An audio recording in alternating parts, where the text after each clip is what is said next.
Yes, please. Let's do that because I noticed you didn't put it on the agenda. Madam Clerk, will you please? Pledge allegiance to the flag of the United States of America and to the republic for which it stands, one nation, under God, indivisible, with liberty and justice for all. Thank you very much and good morning, everyone. Before we get started, I just want to mention one thing. For you, and for you, John. Did you take in consideration the gas at all on the budget? Yes. Not about increasing money on it, I'm saying, by decreasing money on it. Did you take in consideration? No, we increased it. No, we have to decrease it. So what we need to do is make sure, and I'm glad all the directors are here, we're going to need to cut back on the usage of gas. All right, you don't increase it just because the cost goes up. You find a way how to decrease and then make sure that people do not ride too much, or maybe carpool, or I know police officers cannot carpool, but other departments, recreation, public works and stuff like that, 2 or 3 can go in one vehicle. Let's think about that, even though I know you're probably going to increase it. But I mean, let's think about that because the way I look at it, I think we need to have the members of the council, and I'm speaking for myself, but I'm sure they feel the same way. I know Councilman Diaz feels that way. I think by the end of the day, if you can, get us a comparison on the fuel, how much was used, and the cost from last year, so that we can see what we expect. So we can do something about it. Okay, Mr. Dickey? Let's think about that because I thought about that all the weekend. And then you start looking at the news and they went 10 cents again, 14 cents again. I don't know if it's going to come down or not, and or if this administration is going to wake up soon. I don't think it's going to wake up. Okay, so with that, Mr. Dickey, we'll start with you. I guess we'll start with the strategic plan that you have. Sure. I think, first of all, Mayor, Council will just kind of lay out how we're going to do that this morning. The department heads are here. The directors are here. They'll be here today, most of the day. If they get a phone call or something and they need to do some work, they can step out. Some might have a meeting that they need to go to. They're welcome to go to it. Just when it's their turn to come up and present the budget or be here if there's any questions, they'll do that. See what else is there. And then tomorrow, of course, we'll go through the enterprise funds, and hopefully today we'll have enough time that we can get into the capital projects and the capital expenses and stuff like that. So that's where I think the meat and potatoes are going to be, where the council will be able to make their decisions and see. But we have we have a good budget to present for you. There's a lot of expenses in the capital projects that you guys will be able to look at, and when we get there, we'll talk more about it. But that's all I have for now, and then I think I'll just turn it over. We can go through this. Okay. Yeah. So if we look at the contents, the strategic plan, we have the goal number 1, which is safety. The highest priority is a safe community, which is provided with appropriate and modernized public safety. Goal number 2 is infrastructure. The city's infrastructure is sound, up-to-date, and fully functioning. Goal number 3, business opportunities. We make it easy to do business with the city of Nogales. Goal number 4, skilled city workforce. The city's workforce engages in education, training, and professional development. Goal number 5, a clean environment. City of Nogales is a sustainable community using green processes. Goal number 6, recreation. The City of Nogales provides recreational activities to serve our citizens and attract people to Nogales. We turn the page, it kind of breaks down the organizational chart where we all know that the City of Nogales, the head of our organizational chart is our community, our residents, the voters, those that vote. And they vote in the council and the mayor. When we go down, we have the honorable mayor and city council, and we have the city clerk, treasurer, we have the city attorney, the city magistrate, all kind of work within and under the mayor and council. Then there's the city manager and administratively, and then the deputy city manager. You go under that, you have the directors. You have finance, fire, human resources, MIS, police, engineering, housing authority, library, parks and rec, planning and zoning, and public works. Any questions so far? Yes, on engineering, you have streets there. You don't have the street superintendent. Okay, we'll make sure we get that added in there. Good catch, Mayor. Yes, We actually did that just to see if you guys would catch that. a good one. Good one. So now Remember, it's Monday. it is Monday. I know. You don't want. If it would have been Friday, I wouldn't have caught it. Yeah. Monday. Anyway, we thank everybody for being here and directors for taking the time to be here with us today. And we'll get started. I'll turn the time over to Jean, Finance Director. Okay. I'd just like to thank all the directors and supervisors for being here today and putting up with the finance department the last few months, trying to get all the information that we could get in. So the way we're going to do it is we're going to start at the beginning of the book with non-departmental. We're going to work through the general fund. As we get to your department, I will have you as the director or the supervisor come up and sit in the chair next to John. So then as we go through your budget, if there's any questions that the mayor or the council will have for you, you can answer your questions because you know more about your department than I do. So we'll be right on. You know, there could be some departments that there may not be any questions. So you may be in the hot seat for 20 seconds. Some of you may be in there for an hour. We'll see. There's no such thing as 20 seconds. Okay, maybe a minute and a half. So if we start with non-departmental. Oh, and I just wanted to point out real quick before we start. You will notice in these books, there is no capital included. So hopefully you notice that over the weekend because we're going to do capital a little bit different this year. When we get to the capital, I have all the sheets for all of you to see so that we can actually go through the departments, see each one, and then it'll be added back in so you guys can say yay or nay to each individual item as we get there. Okay, non-departmental. You will notice that our group health insurance did go up. We also raised the special events for non-departmental up to $5,000. We are getting out in the community more. We're hosting more events. We want to make sure that we can pay for everything that we need to pay for. For the general insurance, that one also jumped quite a bit. And basically, that's the only real changes in the non-departmental.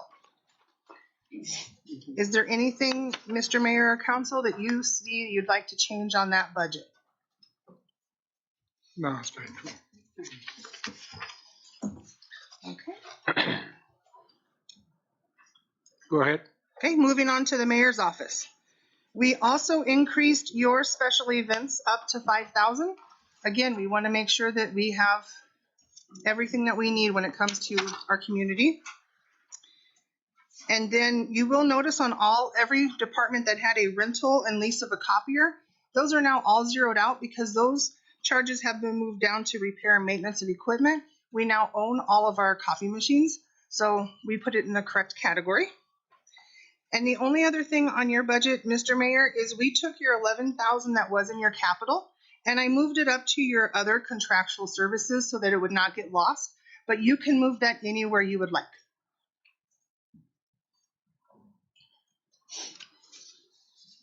Are there any questions for the mayor? Go ahead. Why did we stop renting the copy machines? Did you? I mean, I used to sell or rent copy machines, so sometimes it's not very wise to own these machines because they become obsolete very fast. That would actually be a very good question for Jose. Did we have Jose answer? Do we buy do we have a service contract Yes, for them still? we do have a service contract. If you don't mind, Jose. Yeah, the reason we changed was the expense. We were usually it seemed like we were paying twice what we would pay if we just bought them outright. So about 4 or 5 years ago, we went ahead and just started purchasing them outright. We pay per print. We still buy off the state contract, and maintenance is included in that. So it was a better deal for us. How much is the city paying per click on these machines? I know the last one was 0.005 for black and white, and I think 0.03, like 3 cents for color. That's all for the Mojave contract. Have you shopped around with other companies? We've gotten quotes because we're getting ready to place 4 of them. So we've got a few quotes that's come in for next year's budget, and they come at about the same price. All right. Thank you. Okay. Any other questions on that budget? Well, just wait a minute.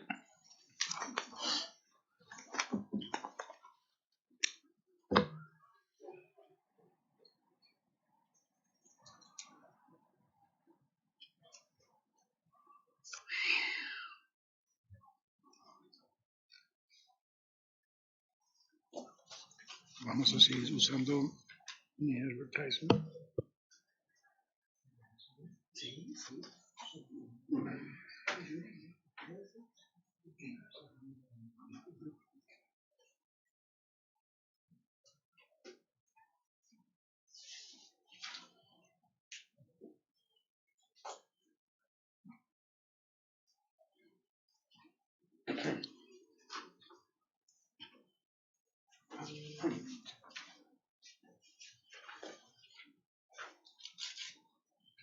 Okay, on overtime, Mm-hmm. we're gonna go to 2,500 Sure.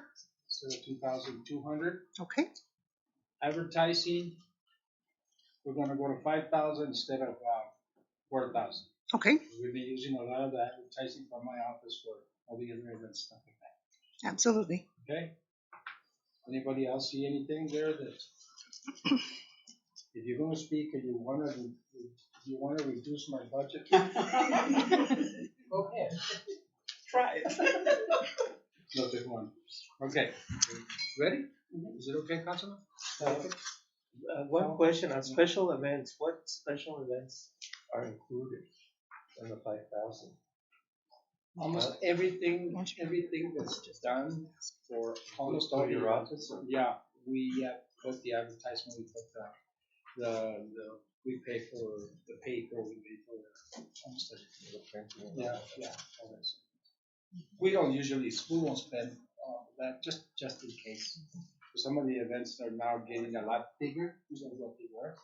I noticed this year, so it's better to have just a little bit. But I doubt it with Mexico. Yeah, with all that. The sisterhood Yeah, and all that. with that, I'm not saying that we'll spend that $1,000. Right. Just. And Mr. Diaz, if you look up what Michelle's doing is if you guys have any question on any one of our line items, she can pull up what our detailed history was. So for instance, the Nogales Night Outs comes out of the mayor's budget. So does a lot of the things for the state of the city address. There's a few things, like if you kind of look through, they would all have to do with his. So that's the ads, the giveaways, they're all in there. Okay. Okay. You guys okay? Councils. Okay, council members' budget. Really, the only thing that changed on theirs was the rental of the copier moved down to the repair and maintenance of the equipment. I'll give you guys a few minutes to look over that budget.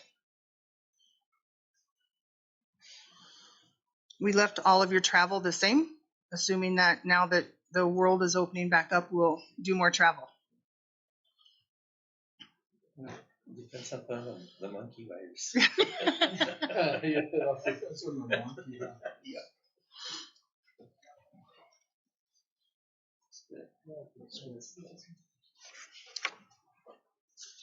Okay. The next budget we're going to go over is the city manager budget. We did increase the monthly allowance, which was a red pen out there. we have Mr. Dickey's monthly allowance for as part of his contract is now you'll see up above in the payroll. We no longer have the city manager search, so that one has been zeroed out. We have increased our travel and our training, because now that we have full-time people in those positions, and of course, hopefully they'll go to more training. We also have a tuition reimbursement in here for one member of the department who will be taking a class. And that's basically all of their major changes. Are there any questions for the city manager's office?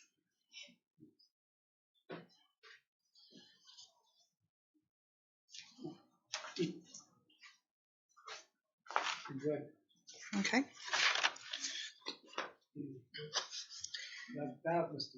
Lee. Thank you. At this point, you can put your red pen away. You were doing well when you were doing your budget.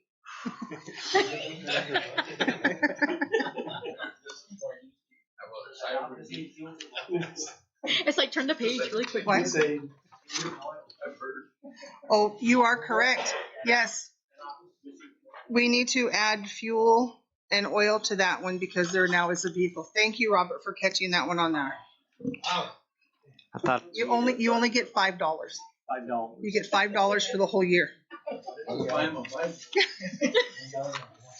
That's all he gets. Carpool, there we go. Yeah, carpool. Thank you, Robert. Yeah, that's why your budget's a little lower than last year. So we're ready to move on to finance? Yes. Okay. In finance, we have reduced the other professional services down by $75,000.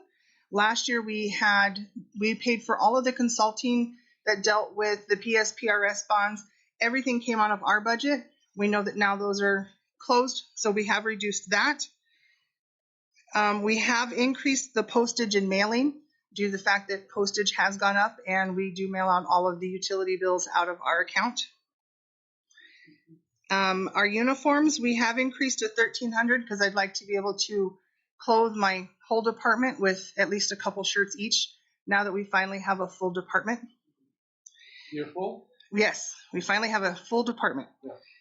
And then our other materials, we increased a little bit. We're looking into getting new receipt machines for the front here because their machines are starting to eat the checks, and a shredder.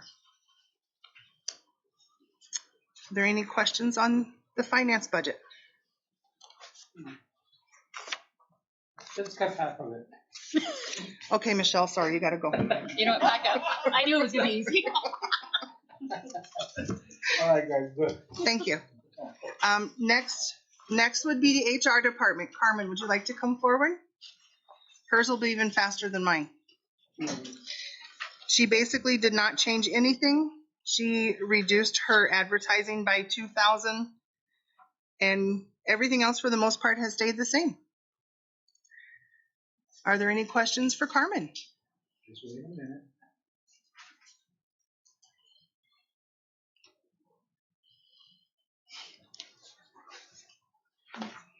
What's that training for? What kind of training is it, Carmen? So we've been putting it aside because of COVID. The training is for the 2 HR specialists to get trained to get their certifications in HR. So hopefully this year we'll get it done. Okay. Because it goes to 7,000 on that one. Yeah, and I also took right now I'm taking the current course.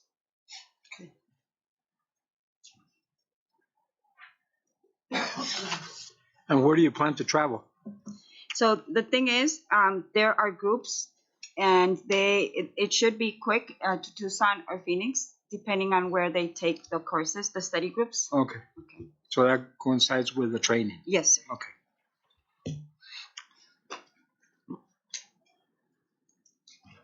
Anything else, members of the council? No. Everybody good? Thank you, Carmen. Te rayaste, Carmen. Next we have P&Z. So, Mr. Paz? That should be assigned to others. Cut your budget, you get it passed. Yeah, I almost lost my job. So for P&Z, they have requested the advertising printing to go up a little bit. Also, the postage and mailing has gone up, and we moved the rental copier down to repair and maintenance for equipment. And then his other contractual services have also gone up a little bit. Once you look over that, Mr. Paz is here in case you have any questions for him.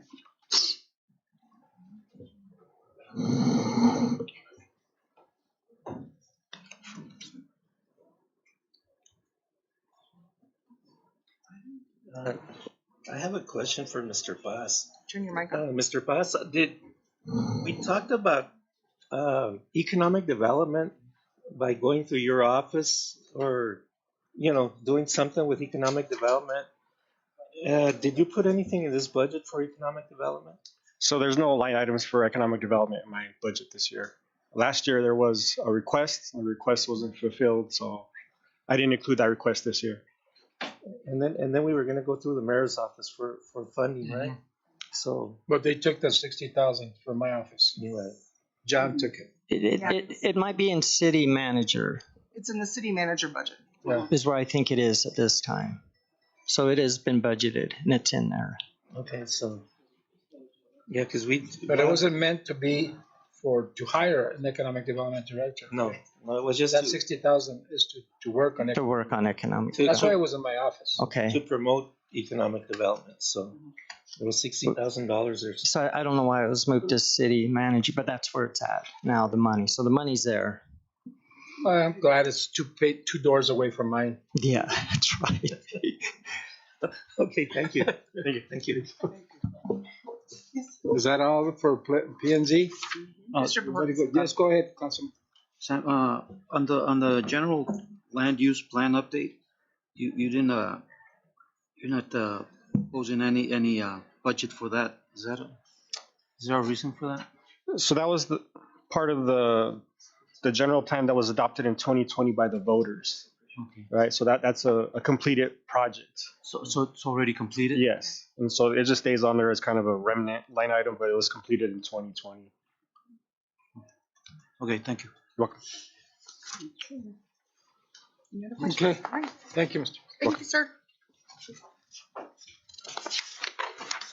Next, we have city clerk. I won't make Letty come up to this microphone since she's over there. For the most part, on Letty's budget, we raised the advertising up to 10,000 due to the elections. And she reminded me late on Friday afternoon that we also need to include 50,000 for the elections. We have the primary, the general, and the home rule this year that needs to go into her budget. So for the tentative budget, you will see that addition in there. Will still be going up 50,000? Yes. Right, Ms. Letty? Total.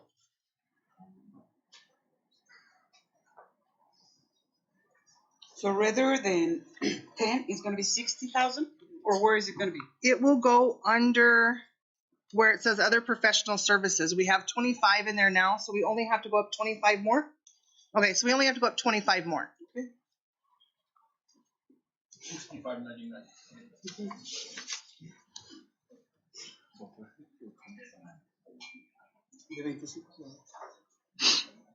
Any other questions for the city clerk budget? In just a minute. Sure.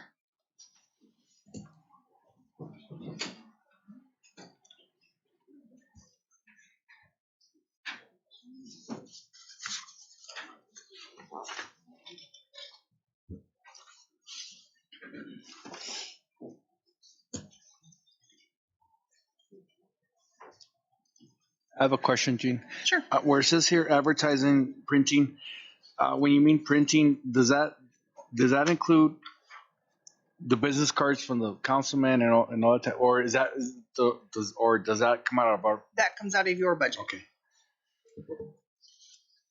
That would just primarily be because of the elections.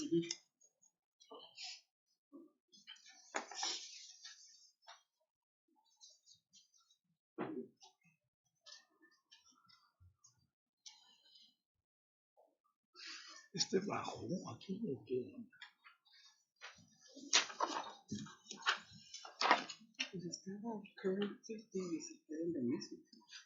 Sí, pero desde el 2021 actually dice 5162.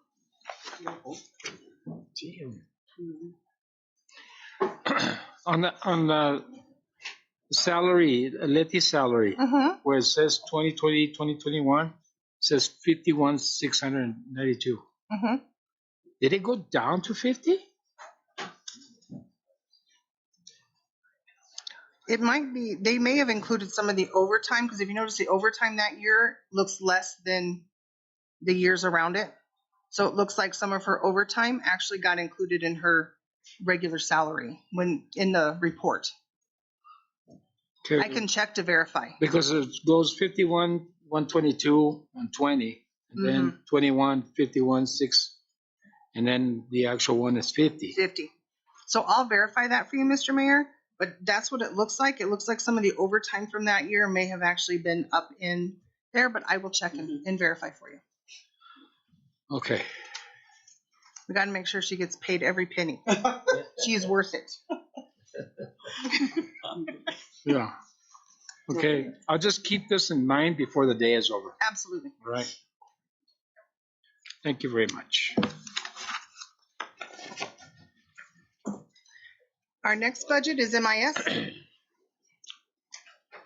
If Jose wanted to come up. For our MIS budget, we went up with our repairs and maintenance of equipment. We also went up in our other contractual services and our computers and software small equipment. Those were the three major changes.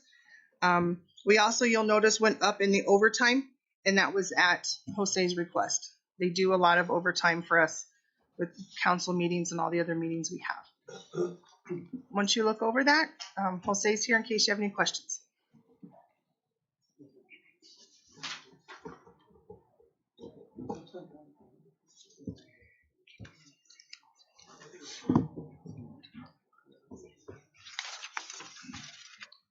Jose, on the repair and maintenance, I noticed that 280,000.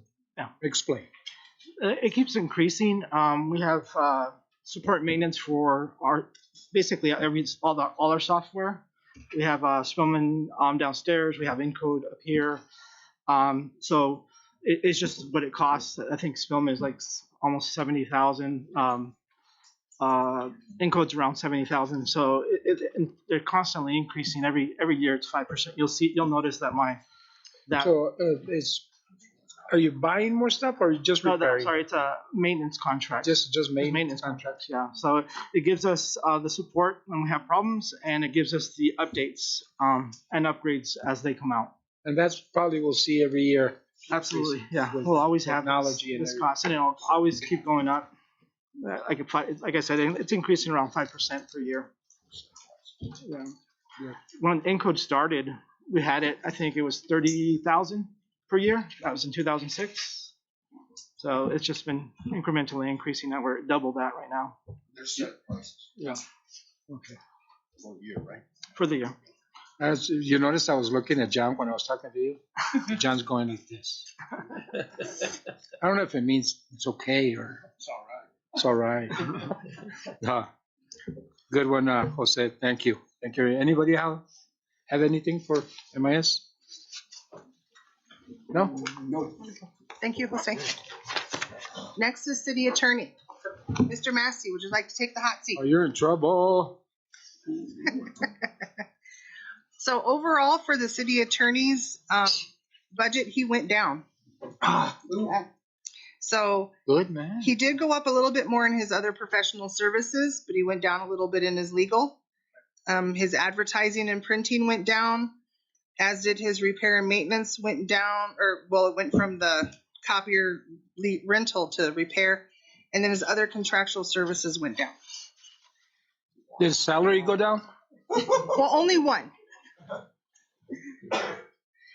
Are there any questions for Mr. Massey as you look through that one? No.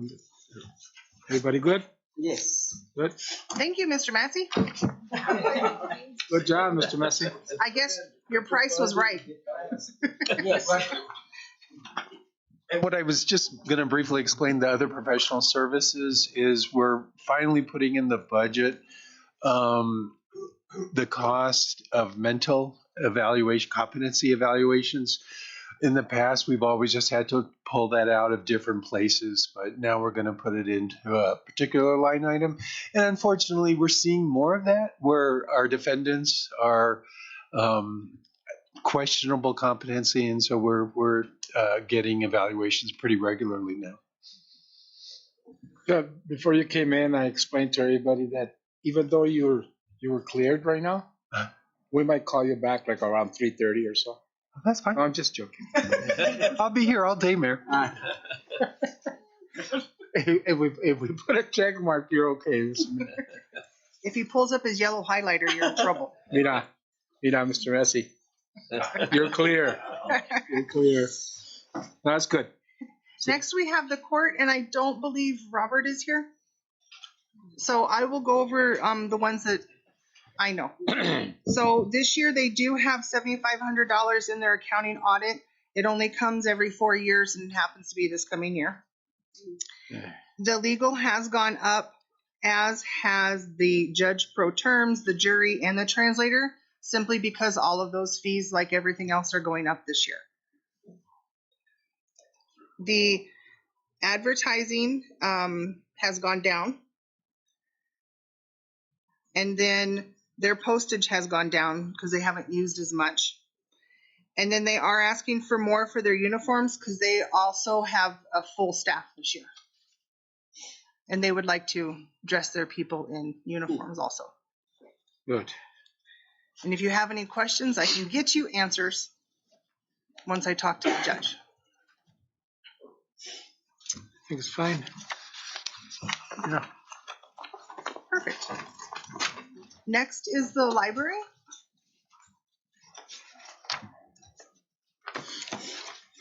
So, Is the director here? oh yes, I'm sorry. Denise, could you please come to the hot seat? I'm right here. For the library, you will notice under professional services, we have the MIS library support. We have moved it from what used to just be called operating transfer. We actually gave it a title of what it really is. It's always been there. We just moved the 20,000 from one line item to another just to make it stand out a little bit more. That's for all of the MIS support to all of our county libraries. And then also you'll notice under her general materials near the bottom, it's 7020. It looks like there has hardly been anything now since there's 32,000. Per the auditors, we found out that our library books, DVDs, videotapes are not technically capital, and we've always had them approved as capital, that they should actually be on the general materials. So we moved that there to make her budget look cleaner. And Denise is here if you have any questions for her.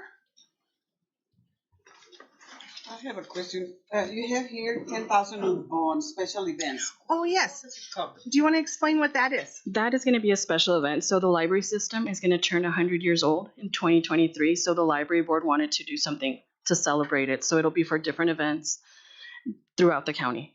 So that's what that's for. 100. 2023. Well, almost my age. Almost. On the regular employees, the salary, the payroll? There is an additional request for an additional position at the Rio Rico Library, and also to count as a floater in case we're short-staffed in the other libraries. So that's the request. You're just requesting the money. Is it the money or the position? The position also. We'll get to that once we get to all of our payroll stuff. Oh, okay. Yeah. And the way we're breezing through here, it's going to be. Throw any tricks, honey. I know. Do the yellow. Highlight the yellow one. Yes. Mira. You got the yellow. Question. Yes, on this county library, does part of these expenditures are these covered by the county also? Yes. Yes. So according to the IGA, the county pays 50% of everything except for the capital. If the capital involves just the city building, that's ours. If it involves any of the county buildings, they take on half of that. So we get that back. It's included in the non-departmental revenue. So the county's reimbursing the city? Mm-hmm. Okay. Is there, Jane, is there a reason that there's no revenues proposed on this budget? Just like last year, we were focusing on the expenditures. So when you guys actually get the tentative budget, it has all the revenue in it. I've created one if anybody wants to look at the Bible. But we didn't include it because this meeting is focusing on the expenditures mainly.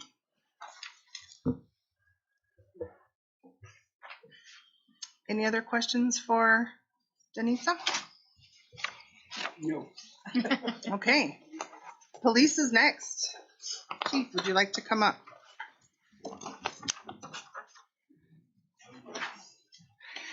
So you'll notice under payroll for the police, under the pension, it has gone up quite a bit. There was a huge increase this year for both police and fire. You'll see that on both of them. For the police, the employer is paying just under 70% this year. For the tuition reimbursement has gone up. We are paying for 2 people to continue their education. And the other big one, if you turn the page under debt finance, you will now see the PSPRS bond interest and principal. We have split that between the fire and the police, so you will now see that as part of their budgets. So they're huge numbers, but we needed to put them where they belong, which is in police and fire. Are there any questions on? I have a question. Yes. Were we not paying only 68% into the PSPRS? Now we're paying 70%? Yes. It has gone up this year. And will it be going up every year? Probably so. So at what point are we going to be paying, I guess, 100%? And that's what if it's going up 2% every year, and probably, we don't know if it might go up 3%. I mean, some other cities pay 50%, some don't pay anything. Right. But we went from 68 to 70, and that may not seem like a lot, but down. Well, it is. Yeah. But if you go down, 3-4 years, then we have to revisit this or is it can we do anything about this? Do you want to address this one, Mr. Kissinger? I'll try. Okay. So we're seeing an increase in our PSPRS, and I think when the former city manager, Mr. Massey, spoke with you all on the sales of the bonds, that we were going to park the money into a 115 account for 5 years to let it grow, to make sure that we start reversing this increased trend in 5 years. So I'm assuming that'll keep rising a little bit for 5 years. And then once we start drawing down on those bonds and throwing it towards the PSPRS, we'll see it decline. That's my answer to that, sir. I don't know. Mr. Massey probably, is he here? Mike, is that correct? Did I say that? That's roughly correct. Roughly correct. Just go ahead. Go ahead, Mr.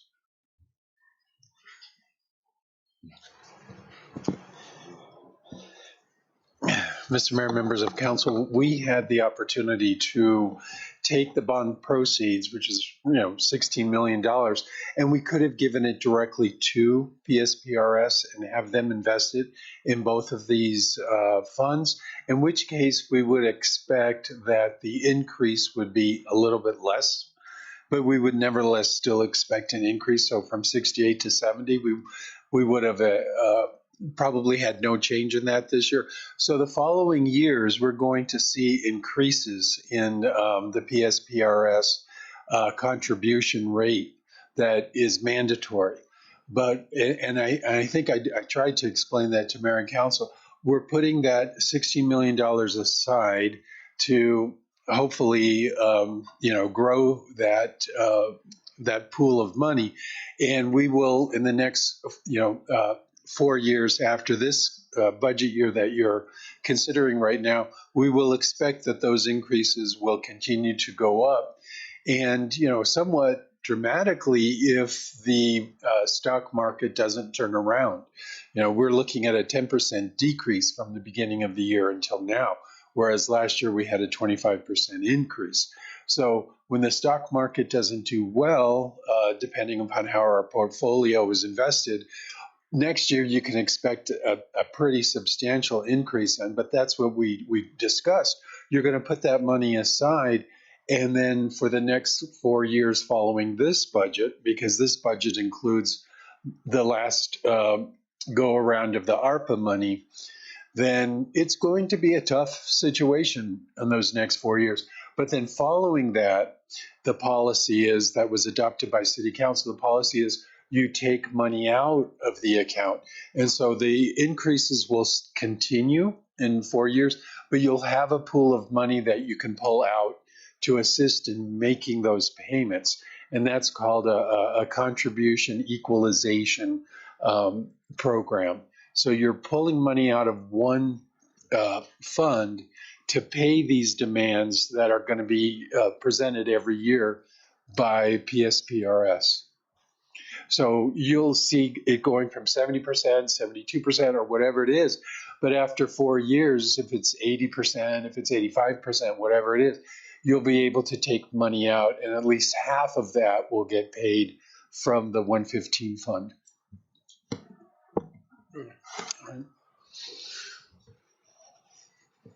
I have a question. I see a huge increase on the uniform allowance from 88 to 136,000. Is it more personnel or? Chief, do you want to address that one? The current budget is 88,506 and it increased to 136,800. It's on your second page, line 7012. The current budget is 104, and the 80 is year to date. Am I seeing that Yeah, we're like it. yeah, the current budget says here 88,506. And then it says year-to-date 91, Oh. and then it says 136. Oh, okay. She's up under the payroll, under that uniform allowance. I jumped to the other uniform allowance. Me too. I'm like, Lord. Sorry. So it's under 6070. So that's your monthly uniform allowance checks that all of your officers plus your all of your staff get. Yeah, my question is it more personnel or the uniform? So part of it was your new contract. Under the new contract, all of the your dispatchers who used to only get $88 a month, under the new contract, they get the $150 a month also, just like the officers do. Mm-hmm. So that's the difference. That's the difference. Sorry, once I found the right uniform allowance, then I knew what we were talking about. Well, yeah, because there's the other one, it's on material and supplies. And I'm Right. looking at The other one, yeah. Payroll. Yeah, but mainly it's the amount from the contract, how it went up. Okay. I have a Yes, question. I have a question on fuels, oils, fluids. Current budget is 127,251. The requested budget is 125. Mhm. So my question is, how are they gonna provide the same service with less money, with gasoline going up in price twice as much? Well, if you look at the actual amount used, they've only used 79,000 of that 127. And we're gonna buy some horses. They're gonna ride horses. So, Cheaper to feed I know. so The amount budgeted last year was actually a little high for what they'll use for the next few months of the year. So we only took it down a couple $1,000. Plus, Councilman, with our newer fleet, we're hoping that the mileage increases on our vehicles. So we get more miles for less gas. So we're looking forward to that one. See how it works out. even though gas is twice as much now, will you be able to provide? What I'm saying is, I'm not trying to take money from you. I'm trying to give you more money. But will you have enough money at 125 for the needs of the city of Nogales to keep Nogales safe and do what you're doing now, your operations and all that? I mean, it's hard to tell as far as to the fluctuation of the price. But if you look historically, it's been 72 to 79 the last couple of years. I understand that gas doubled. So, okay. So there's a change here. When we talked to finance, we had actually asked for 144,000. So I'm not sure where this 125. So when we did the allocations based on the month's usage, Mhm. that's probably where the 125 came from. Okay. It's an estimate. So If you think it's going to be higher, we can always raise it back up, but we did it based off of an estimate of with the months left of this year. So, I mean, we can raise it up to 140 from 125 just to see where, you know, the forecast is it's not gonna look any better here in the near future.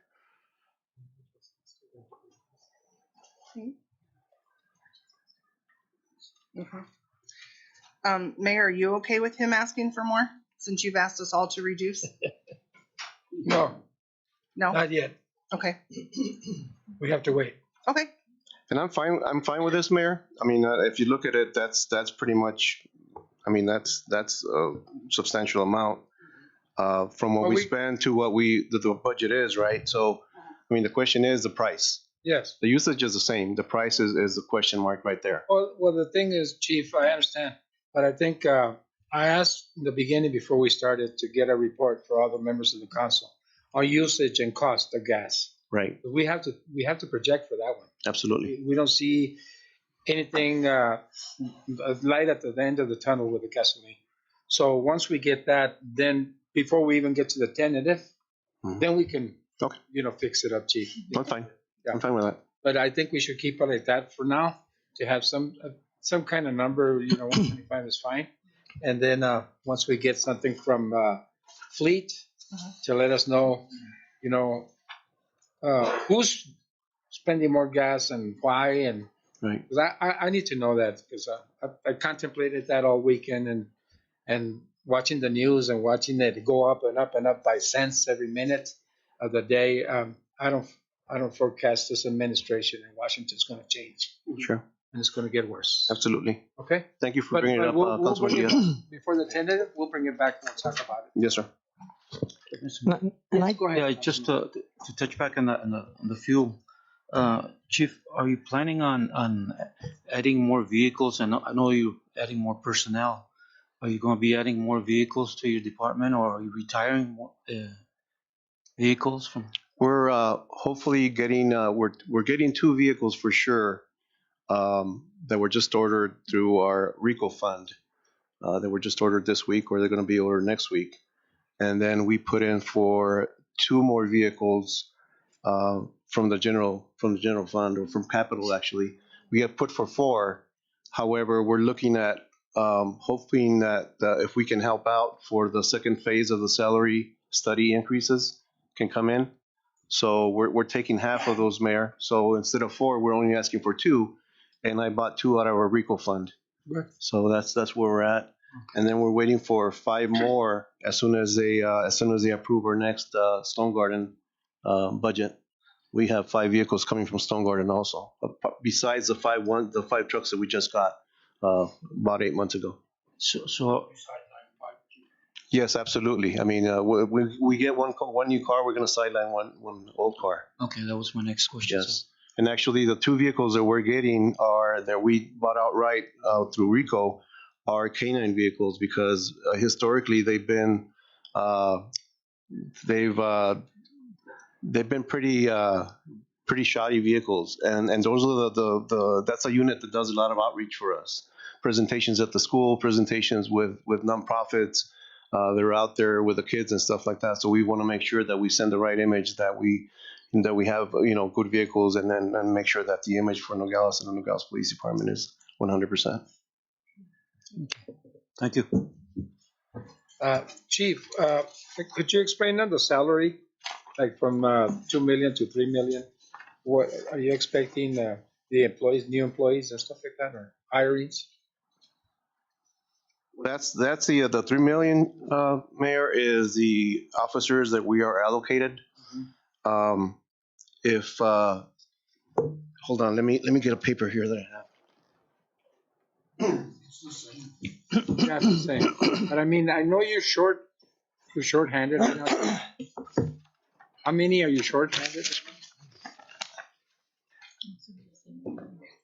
We need to take that into consideration. We are currently we're 11 officers short. 11 Okay. short. There are in 2021, excuse me, last fiscal year, we had 14 that retired or left the agency. This year so far we have 8. But we've hired 8. We hired 8 last year. 14 left. This year there's 8 left. We've hired so far 13. Okay. And we're still 11 short. 11 short. So that's what happens, that we hire 5 and 2 leave, or we hire 4 and 1 leaves, and so we're playing catch up all the time. So that's the reason behind the same budget, 3,414,147, hoping that one of these days we'll catch up. Okay. So that's where we're at with that number, Mayor. And you're still in the hiring process. You're still working hard on Absolutely. that to make sure you get Aggressively recruiting and hopefully retaining. Yes. Well, when we get to that point, we're gonna work hard on making sure your budget is where you need it. Thank you, Mayor. Yes. Any other questions for police? Thank you, Chief. And Thank you. before we move on to fire, I think I see Alfonso sitting in the corner. Alfonso, did you hear the mayor's comment about gas? He's wondering if we could get a comparison from like this past year on department's usage and their total costs. It doesn't have to be done like right now at this second, but can you and I work on that together? If I don't tell you now, I'll forget, even though I wrote it down. Okay, so next is fire.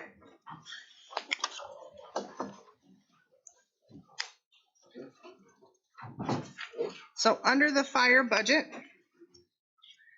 they have the same thing with their pension. Theirs is a little over 70%. We've also included programming software this year. Our training has gone up. We've also included equipment testing this year. Our other professional services have also gone up. And on the bottom, the repair maintenance of both buildings and equipment have gone up. On the second page, the repair maintenance of vehicles has gone up. We now have 100,000 in our contractual services. And then under material and supplies, you'll see each one of those has gone up a little bit. And then you'll also see where the PSPRS bond interest and principal, his half is on there also.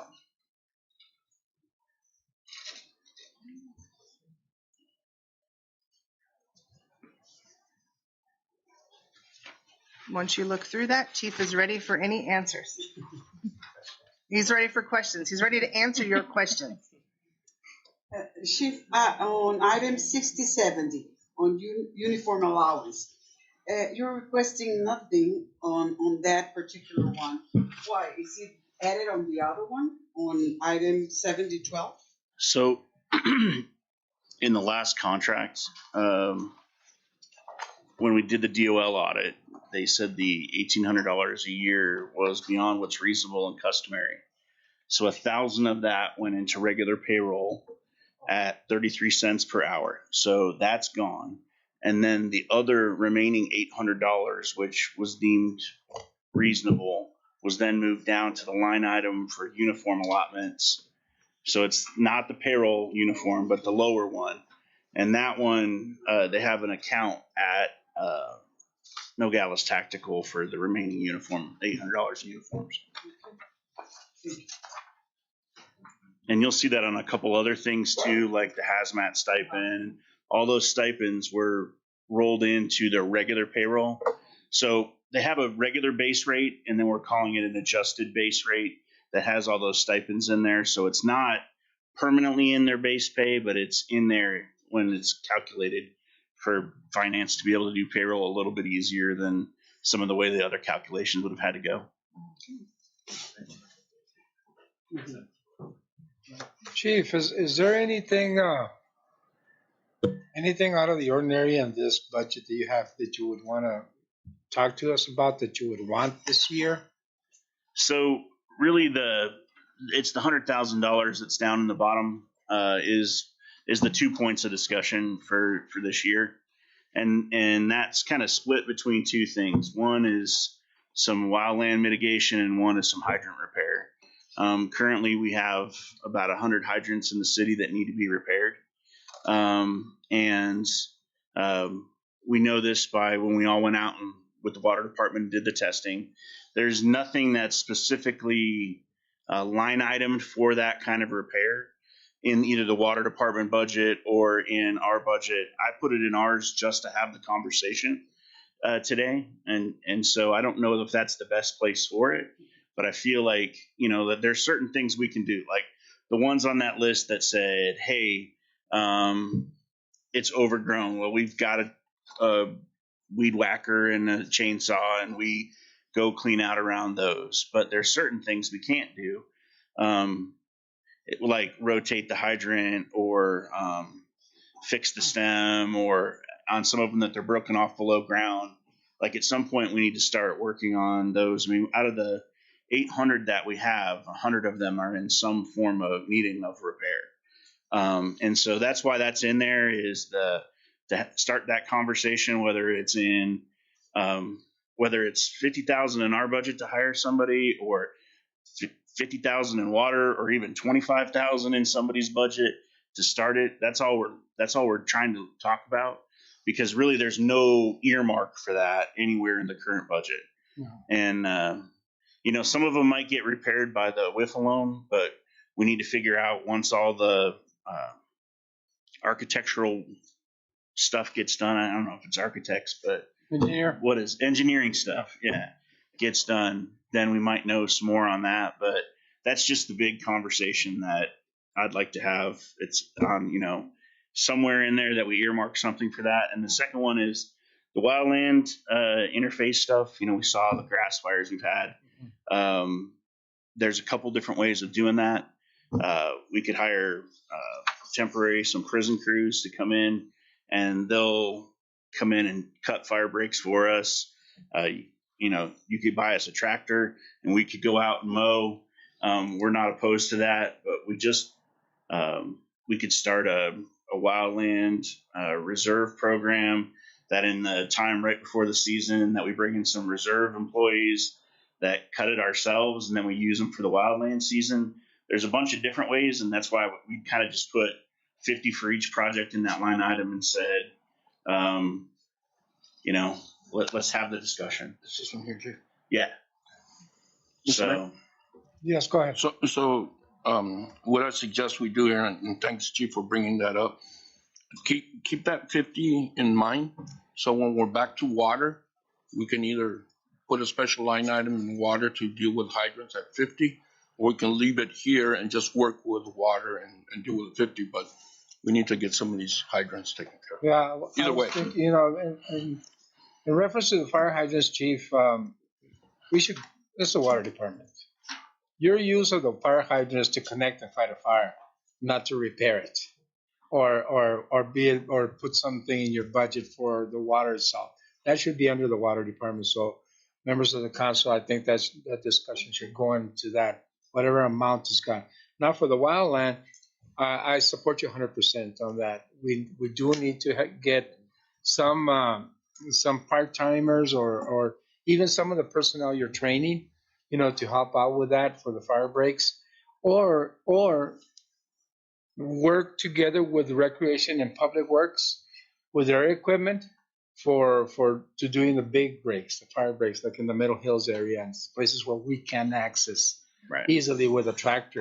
And yes, let's invest some money on that for this fire season. And as soon as we finish with this budget, you're going to be in the middle of the fire season. Oh yeah. Well, it's actually right now, you know, but it'll be worse, you know, for the wildland fires. And then the training, the reason why it's up is for paramedic school. We are down on the number of paramedics right now. Unfortunately, getting medics, we're kind of at the end of a spoke, like on a wheel. You know, we're not necessarily the hub, and the hub is Pima County. And so getting them to come down here and work, probably not going to happen. So we need to grow our own. And so we're working on getting more of them in. We had 3 in last year's budget, which we have all 3 of them in class currently. There's 5 in this budget. If everyone is successful, out of that 3 in this 5, we'll be, you know, back to full staff on medics. Good. That's good. Is there anything else, Chief? Now the rest of it's pretty much like price increases or needing to buy hose. Yeah. Go ahead, Councilman. Chief, I have a question on the capital expenses. I noticed that you didn't request any money. It's later. They took it all out, and it's coming later in the today. Oh, So we're just doing operating Yes. expenses now. Yes. So, Mr. Mayor, so I can hear clearly from Mayor and Council 14's direction, do you want us to reduce that 100,000 to 50 and then make note that we put something in water to take care of those hydrants? For the personnel, Chief, for part-timers and for wildland and fire breaks and everything is 50 and that? When we were looking at bringing in prison crews, yes, that was enough to get done what we thought we needed to get done, especially on the property where you can't get in, the city property that you can't get a tractor into, because there is quite a bit of that. Some of that downtown's kind of steep. So that would be the people. And then we, I think we're good to starting that program out. On the prison, because I heard, I don't know if it's just hearsay, I heard that they're not allowing prisoners to leave the surrounding prison if it's over an hour away or something like that. Is that true? Or because if that's the case, you're not going to get any prisoners. Oh no, I think that was pretty much at the start of COVID. Oh, But okay. right now, they're out fighting fire all over the state. Okay, good. So it might be a challenge, but Yeah. Okay. Mayor, I think there's a different set of prisoners that do the wildland fires, that do the road cleanup. So the road cleanup was the 100 miles. That's why we weren't getting them. Okay. But I think after COVID, they lifted that. Now you're seeing a little bit more of the prisoners. Oh, now. great. That's good because for a while we hadn't seen anybody here, you know. But that's good. Well, that's good information. That's good to know. All right, Chief. All right. Everybody okay? Yes. Thank you, Chief. Thanks. So the next one is the retired firefighters. We have 5 firefighters left on that contract. So that's what the next page is. Oh, okay. Next would be Nogales rides. Juan, do you want to come up in case there's any questions on that one? The increases you'll see is Juan has asked for some training for our driver. We also had to increase the repair and maintenance of the vehicles. We have older vehicles, they're a lot of wear and tear. And then we also increased, of course, the fuels, which we're going to try to figure out to decrease. Are there any questions for Juan for Nogales rides? I just have a question. Are they 2 vehicles or just one? There are 2 Benz with handicap ramp. Préstale el botón ahí, Juan. Benz with a microphone. Oh, so you have 4? we have 4. We have 4. 2 of them are not in use at all, and the vents with vent accessible are rotated. And but most of the time, because one is broken, we are using the other one, or vice versa. Oh, okay. Thank you. One in Seagull, we've been talking about rides, you know, and they've been asking if we could get another van or something else. I guess they feel that we're not giving the service that we're supposed to. Can you explain that to me? Because is there? Yeah, there is. I had a meeting with representative from Seagull. Laura? Yeah, We've been talking to Laura. they are interested into putting in use the vans that we don't have, or expanding the service. Yes.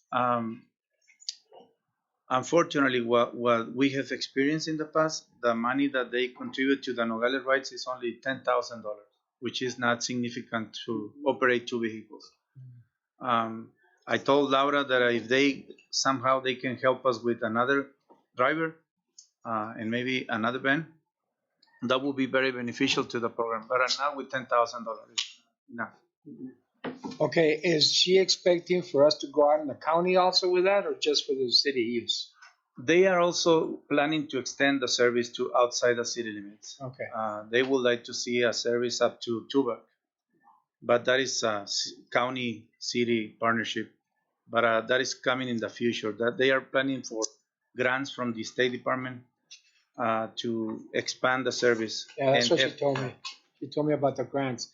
But with the vans that we have, uh, are they, I mean, are they equipped? Are they good enough to go in the county or no? No, I don't think so. We the vans are each of them are over 100,000 miles. No. So and then last year we experienced significant repairs in one of them.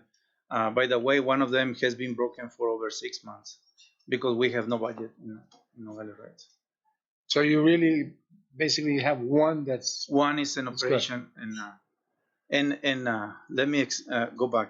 The second van with the van accessible is also broken. Is so we are using the van with no handicap ramp. So we are reducing the service at this point. So why do you have them? Why don't you auction them off? You don't need them. Well, Because I mean, if we were to go into what Laura has explained to us at Seagull, because she's really into getting more transportation in the county, we should be looking into getting another van from another agency that doesn't have that many miles. Like in the beginning, the majority of the vans we got are from Tucson. yes, I think they are in the planning stage of expanding the service. They are at this point performing interviews countywide just to see how many people will need that service outside the city limits. Okay. But they are in the planning stage, and they are getting support from Senator Gabaldon. So she has been participating in the meeting. She's very, very active, and she said that she would like to help somehow with federal funding to expand the service.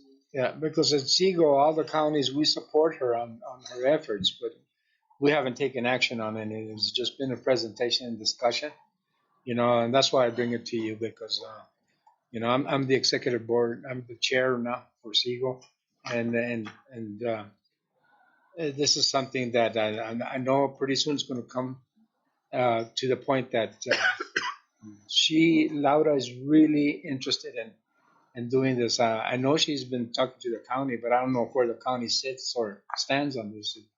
They will be supporting her or being partners. Yeah, my understanding is that the next phase, the Seagull has in mind is to have a feasibility study. It's a planning document just to show all the interviews, the concerns of the people who needs this type of service, and but once they have the feasibility study, they will be more able to get federal grants. Just once it's justified. Are we providing the service right now to all the citizens in Nogales? Oh well, we are very limited. In a scale from 1 to 10, where are we at? Maybe 5 or 6. Okay. Yeah, unfortunately. Yes, go ahead. So in this year's budget, you'll have, I think the number that we talked about is about $220 million dollars in rainy day fund in case a grant comes in. So if through Siegel and Senator Delgardone's efforts with the federal government, if federal monies come available to purchase a new van or bring new employees on, we can definitely bring it back to their council mid-year to expand our Nogales project. Yeah. Currently, it's just funded out of general fund. Yeah, I know. No Siegel money coming. It used to. It used to. But it dried up. So yeah. Our rides. Well, that's how we started it with Seagull money. Remember? Yes. Dried up. Currently, what they do is they schedule rides. So if they call in, schedule rides, and then the city performs rides for them.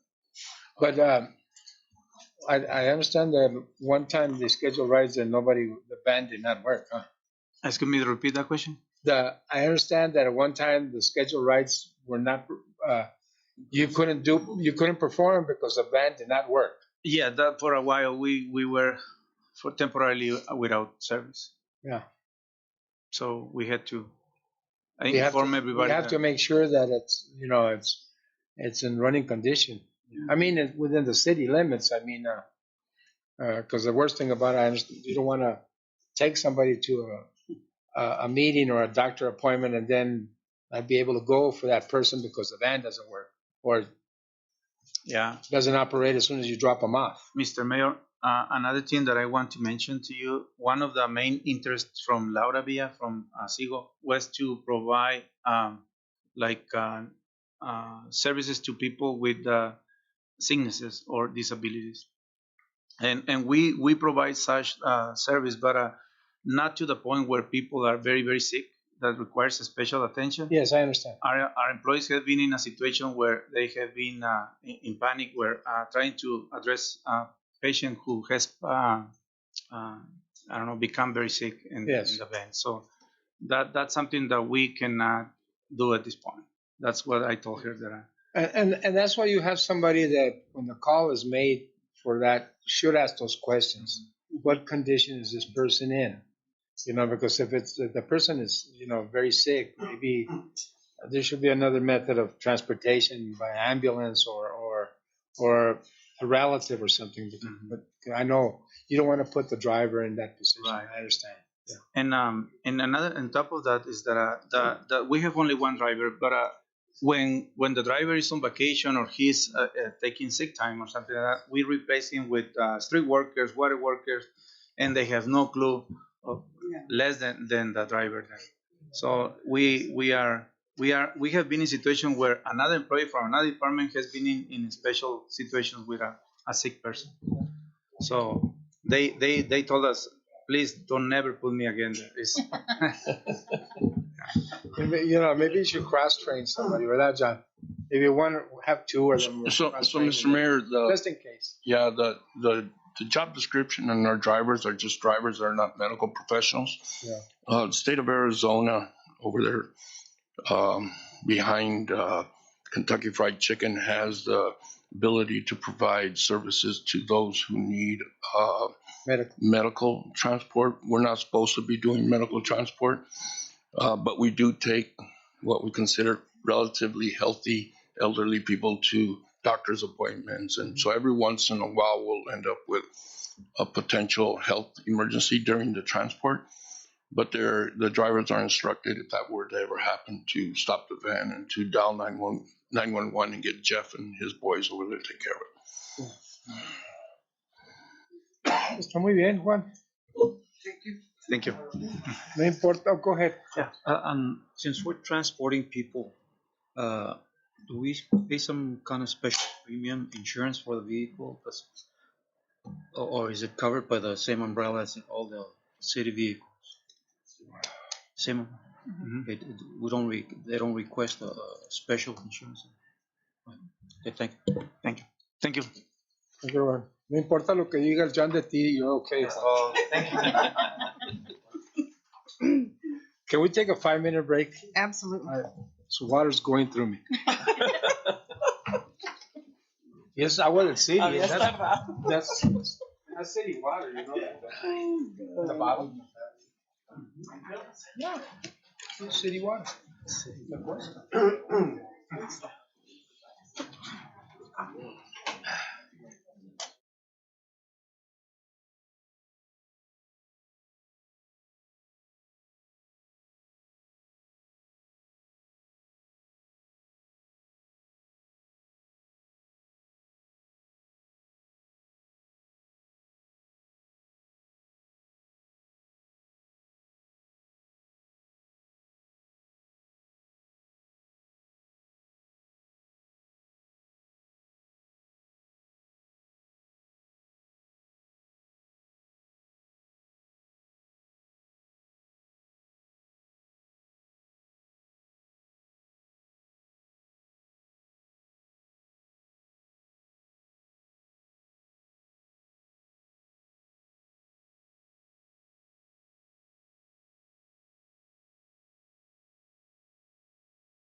Okay.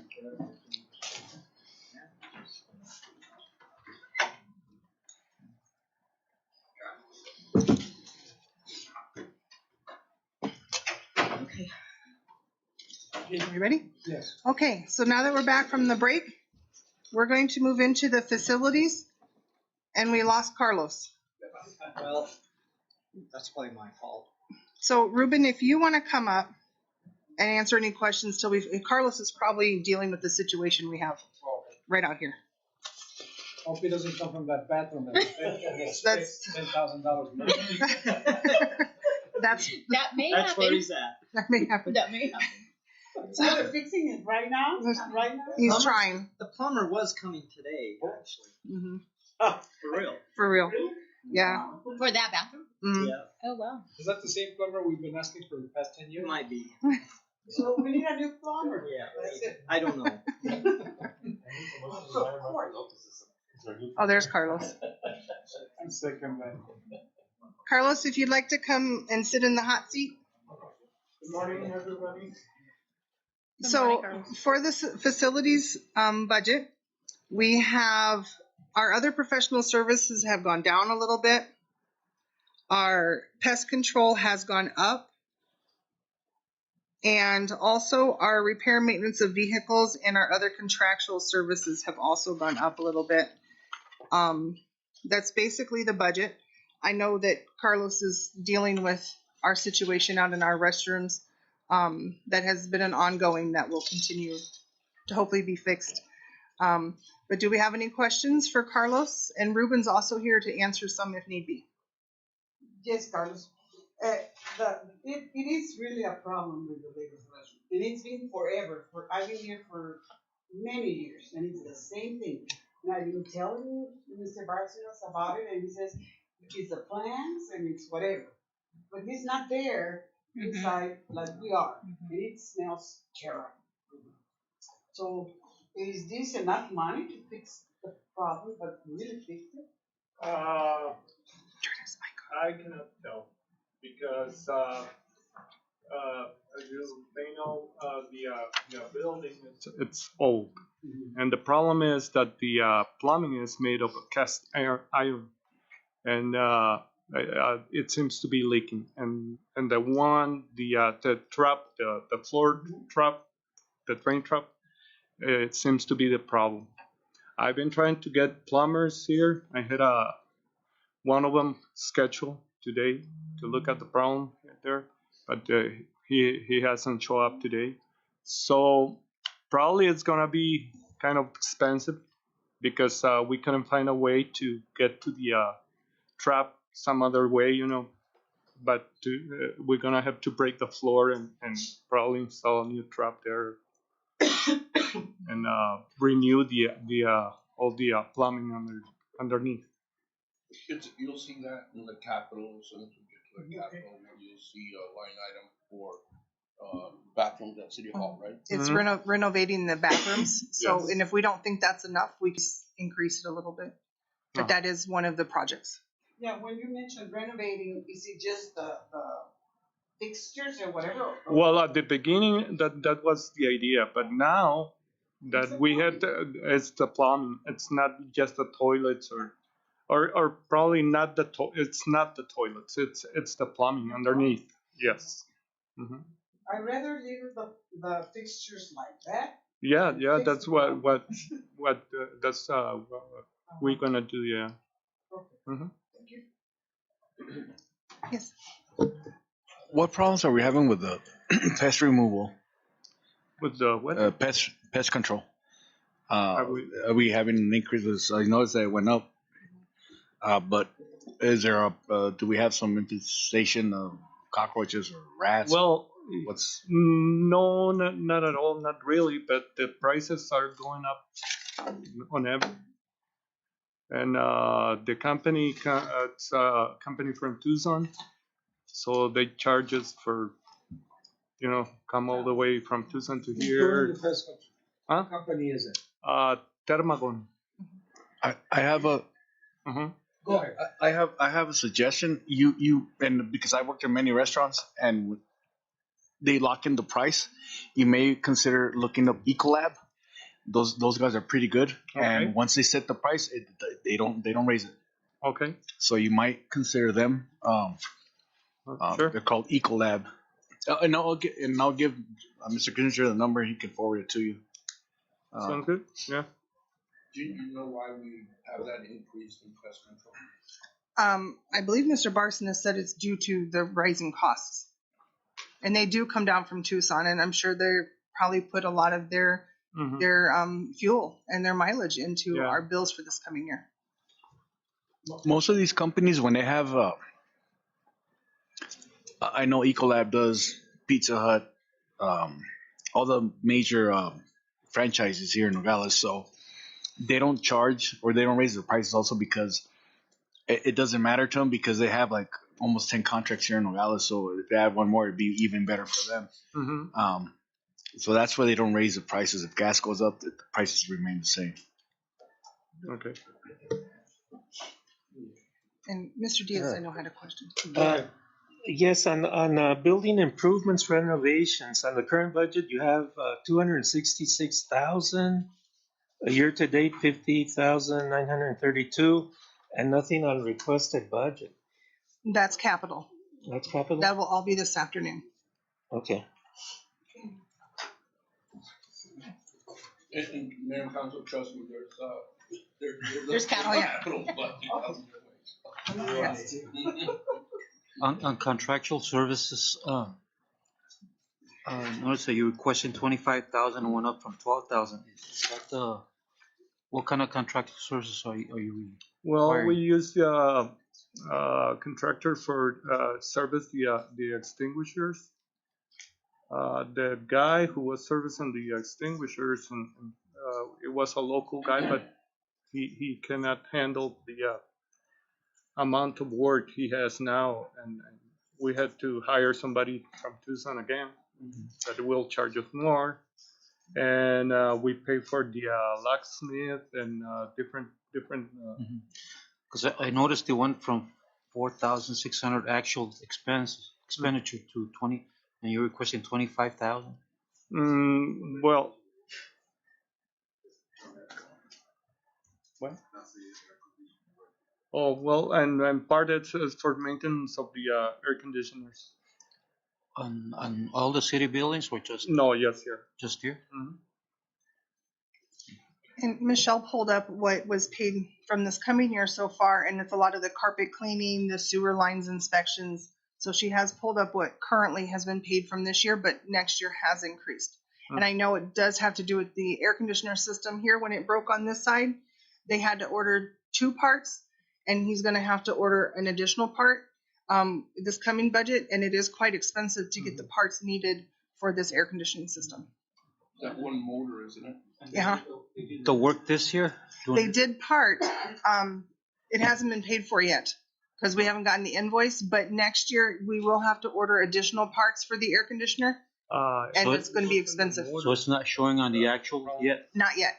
No, because it's not been paid. Discontinue, and in case the motor, we need that motor in the future, it's gonna be very expensive, and it will take about a month.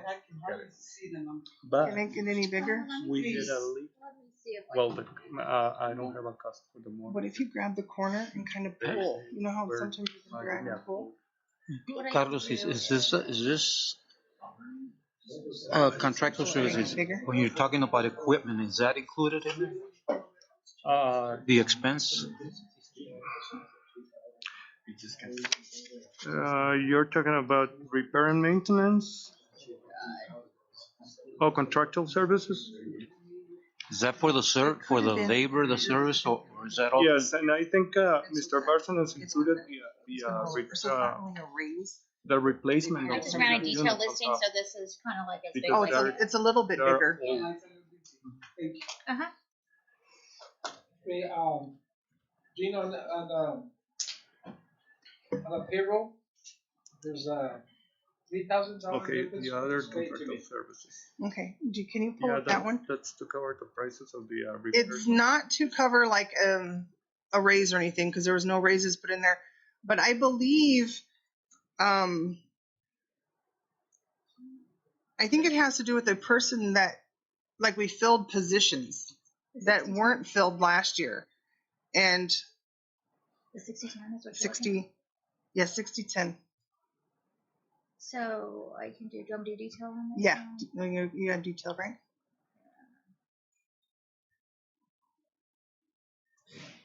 But there was no requested raises. So I think it has to do with the currents. But I'll check on that with you to make sure. If you fill positions, it change. Mhm. So highlight that one in yellow, sir. It's highlighted in yellow. Okay, good. And red. Did you take your red pen? But I will find that one out for you.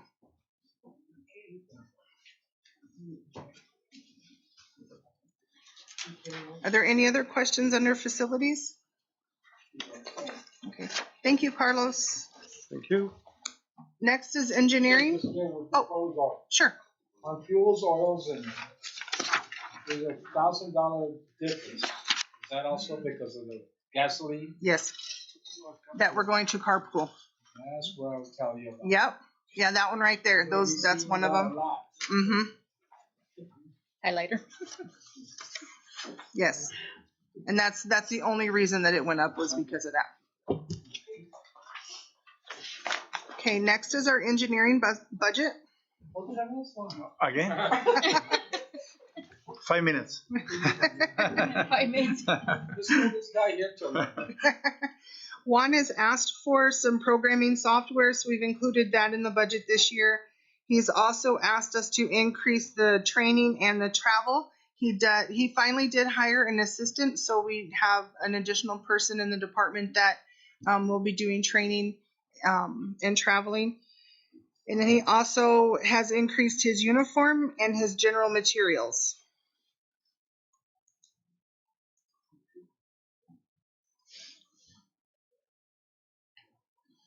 Before he asks, there's a difference in the salaries. Mm-hmm.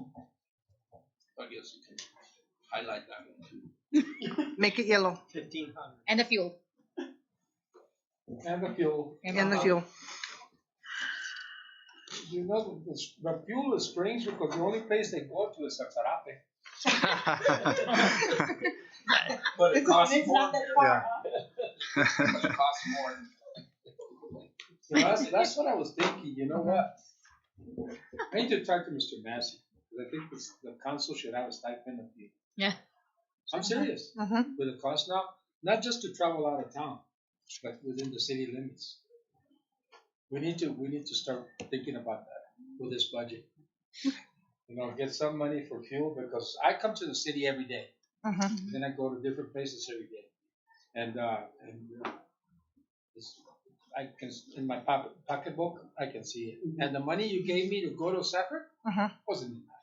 Probably not. To go to Safford in Tucson, Mm-hmm. what you gave me Didn't cover it. I got a quarter of a tank right now, and usually in the past, and I spend it all. Mm-hmm. We might get you a bicycle. Yeah. Maybe they want you to stay there. You know what? That's serious. They have me as mayor. That's what they say. Wow. Yes. But I don't want to live over there. It's cotton country. Food I go over. Yeah. And not cotton candy. But está muy bonito. It's beautiful. Yeah, we'll check on that for you. No, yeah, but we Absolutely. I need to talk to Mr. Massey and see how that can be done. Because we were going to do that. I remember in my first administration, the city attorney wanted to do that. But back then, the gasoline wasn't at this rate. Right now, it's killing us. Okay. Engineering, ¿qué pasó? No questions, no questions. Does anybody have anything for Juan? No. You sure? Very sure. Come on, find something. They're saving it for tomorrow for the streets. No, Juan, you're okay. Okay, Thank you, Juan. Next is the cemetery. We have moved cemetery over to Renee's department. Well, she's now the director of cemetery, not to her department. So she's involved in a lot of the stuff that happens in the cemetery. So would you like to come up, Renee? And Alejandro was quite excited to give it away. So we're very excited that Renee has taken on the challenge at the cemetery. Look, Alejandro's giving everything away. So as you can see, for the most part, their budget has gone down, but there is a couple capital items that will be requested this afternoon. The fuel has gone up, but other than that, like uniforms have gone up a little bit. We finally have 2 people in the cemetery, and they both need to be uniformed. Any questions for Renee? We'll see if she can answer them. This is a good example about the fuel. Okay, you work at the cemetery. Okay, you drive from recreation to the cemetery. That's your destination. That's it. Not Middle Hills. Right. Not Morley Avenue downtown. Not everywhere else in town. It's the cemetery and back to recreation. Because the cemetery is your job site. Right. So whoever works at the cemetery should leave recreation, go to the cemetery, come back, and then they spend 50 cents of gas, that would be all right. Right. Okay, that's a good example of that. You know, instead of raising it to 2,000, maybe dropping it to 500. Okay. And I bet you, but I'm sure you know them. You're not always at the cemetery. Oh, I know. Of course not. They're scared of dead people. Yes, sir. Not everybody's trying to get in there. Yeah, not everyone's trying to get in there. From the past, you know, especially when I see him go by my house. Yeah. Cemetery North Fair, and they're from the cemetery, and I go, okay. Going by the dog park in Middle Hills. Mr. Yiki. Buscando clientes. But we have a different direction now. Somebody else. And we have a city manager. Right, I get it. Not that you weren't doing your job, John. It's a different group now. Mayor working at the cemetery. I know. A different group and actually different vehicles. It's great. And then Memorial Day is around the corner. Keep it up para que esté bien bonito. Okay? Your cemetery crew bears in that small S tank. The red one. With all the rates and stuff on the top. It's not the dump truck. Yeah. That's parts. It's just I'm saying that to drive to the cemetery, that truck should be parked there all day. Yeah. Absolutely. Okay. That's it. Any other questions? Oh, I have a question. What kind of contractual services do you use at the cemetery? I don't know. I'm just getting into this budget. Santa Cruz Training. Santa Cruz Training Center. But we still hire the Santa Cruz train? Why not? Okay, thank you. I thought we had terminated that contract. Okay. Could you bring that up real quick?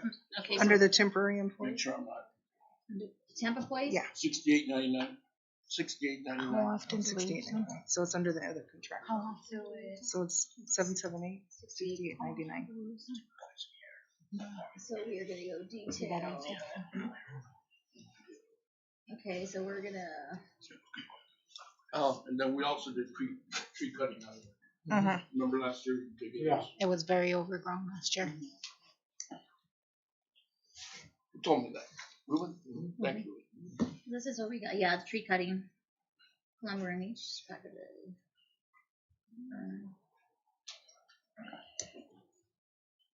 We're doing a lot of tree cutting with our employees, huh?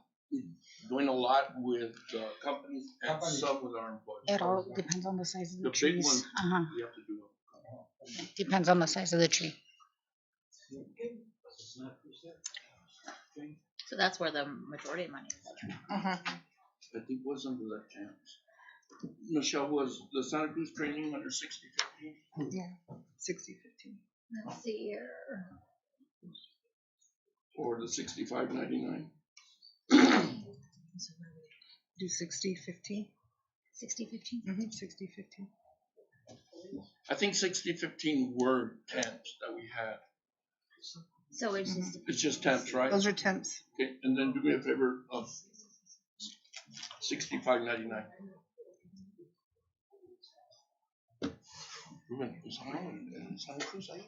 No, we haven't paid anything under that one. But usually we get them twice a year. Mm-hmm. Dia de los Muertos and Memorial Day. I think Memorial, if I'm not mistaken. Mm-hmm. So they should be paid under the other contractual services. So that's where if they come in for Memorial Day, that is where we would pay the training center. So you might want to reach out to them and just see when we've used them, what we use them for. Yeah, I'll touch base with them. Okay. Could you bring, so it looks like we need to move that 1,500 down, if that's the case. Mm-hmm. The other professional services, we can move down to the other contractual to cover it. Because we don't use the other professional for anything. I'm sure Renee, she just got this, so I've been near mid-year, she'll dissect it. Oh, yeah. Then any other questions for cemetery? All the time. I do. I actually go there often. Well, it looks okay, but it could look better. And it will look better before Monday. Yes. And compared to a couple of years ago, the cemetery is looking so good. I like living there. I mean, I live across the street from it, but not living there. But it does look much different now. Walks around that place at night. I do. It's very peaceful. It's very peaceful. You know, it hasn't been a topic in the local radio. Right. So it's good. It was always a topic in the radio. She brought in parks, and that's why it's a good thing that's going over to parks, because she can use some of her parks people to help her out during high needs time, and vice versa. She can bring the park, the cemetery people out to the parks. We thought it was a good match, so we thought it'd be a good thing to do. Okay. Perfect. Thank you, Renee. And that salary thing we discussed that, huh? Yeah, we're gonna have to go back and look at all these salaries. Yeah, yes. $3,000, almost $3,000. I mean, for custom $3,000. And a lot of it is the system when we plug and play. So I'm going to go back and figure out what's going on with our system. Okay. Absolutely. And group health is just. Group health is huge on everybody's. It has gone up. But on some they've gone down. Yeah, a lot of it depends on group health. It all depends if you're single or if you have the family coverage. So if we have an open, like a vacant position, we have to budget it at the higher. We budget it as if it's a family.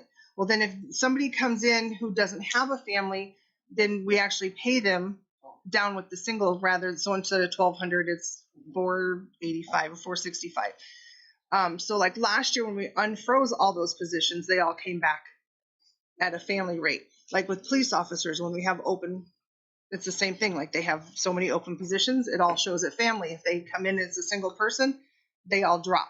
So every department's a little bit different. It all depends on if they're filled or if they're not filled.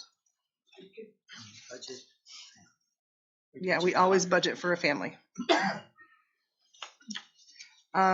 Next is our animal control. Of course, that one is simply, we do half of their budget from the county. Last year, it was budgeted low, as I mentioned every month at our meetings that we are going over. So we have plugged in $355,000 this year, but I already have a message into them that as soon as they have their numbers, then we'll plug the correct number. It will probably be close to the 355 that we have in there right now. Because this year it's about 345 is the total. Gene, Yes, they use a lot of fuel. is this what percentage of that budget does the city actually spend on animal control? Or because I know that the county does the whole county, Santa Cruz County, but that probably including Patagonia, Tubac, all those places where they have ranches and wildlife. Let me pull the IGA that we sign every year. Is it 50%? But I know we don't pay for the capital. So they're in charge of their own trucks. Yes, Mayor. So it's 50% of their operation budget, less capital. I know they have plans, and I don't know if it's going to be in this year's budget to renovate the old jail to use as animal control. We wouldn't be paying 50% of that, but it's 50% of the operation, and it has been for years. It's pretty much a wash between the library and the animal, because that's 50%, and they're about the same budgets. We don't ask the animal control to validate that they give us 50% of the service. When I do ask that question, Jennifer's pretty strong, and we do at least receive 50, if not more, percentage of the animal control activities. Out in the ranch lands and stuff like that, there's not a lot of animal control activities except for the skunks and that kind of stuff. The actual dog at larges are more of a city problem than they are a Sonoida and Elgin type problem. At least that's what they've been telling me. Yes, sir.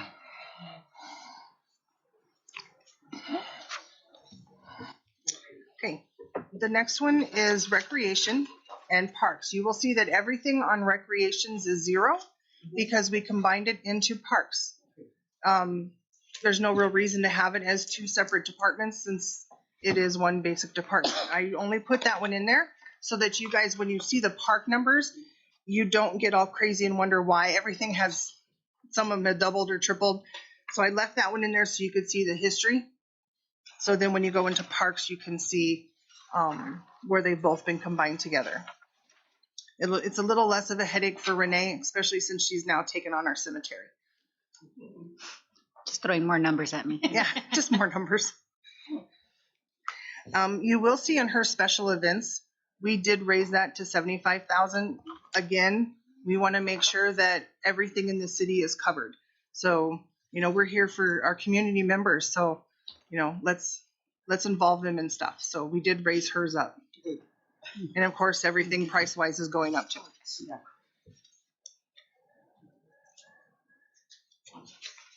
Are there any questions for Renee on Parks and Rec? I have a question. Sure. On Terrace, eventually we're gonna close down that street, and it's gonna become a tourist hub or some type of park. My question is, because we are budgeting, is who's gonna be in charge of that? Parks and Recreation or the street department? Who's gonna, when we close down that street? That's a very good question. So currently, Terrace Avenue is a street. If for some reason we close it down and dedicate it as parks, then the budget would go into Renee's. But currently, Terrace Avenue is a street. So any maintenance or repairs or improvements or anything along that line is coming out of Streets Department, not out of Parks. You don't maintain Terrace. It's streets. Okay, so just for my understanding, when we do close the street down, then is it a legal thing that we got to go through, or just we close it down, then it goes over to Parks and Rec? So anytime the mayor and council designate an area as a park, then Renee assumes the responsibility to maintain that park, whether it's Terrace Avenue, the park out in front. It went from facilities to park because we named it a park, and now she has the responsibilities. Any park that we dedicate, the canchas, are now under Renee. So anytime you all either accept or dedicate a park, she gets it. Okay, thank you. Renee, no, go ahead. Yeah, go ahead. On special events, how many special events, and what is the, I know there's different costs for different events. So the actual question is, how did you arrive to the $75,000 for special events? What events get what? We have the main big events. We have, starting, if we go April, we have Fiesta Las Flores. We jumped into 4th of July.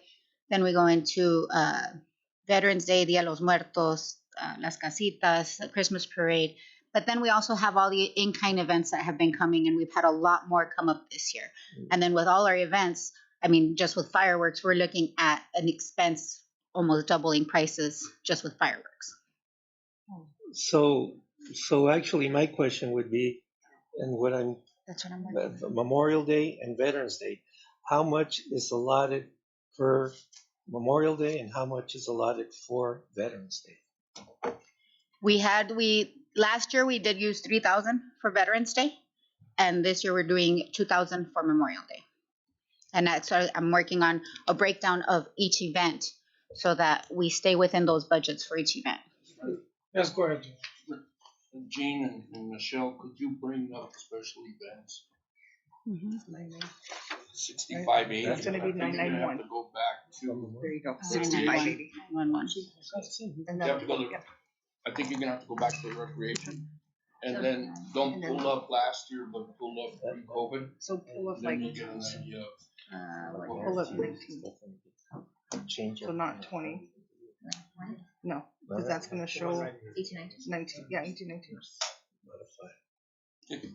And try and use this one.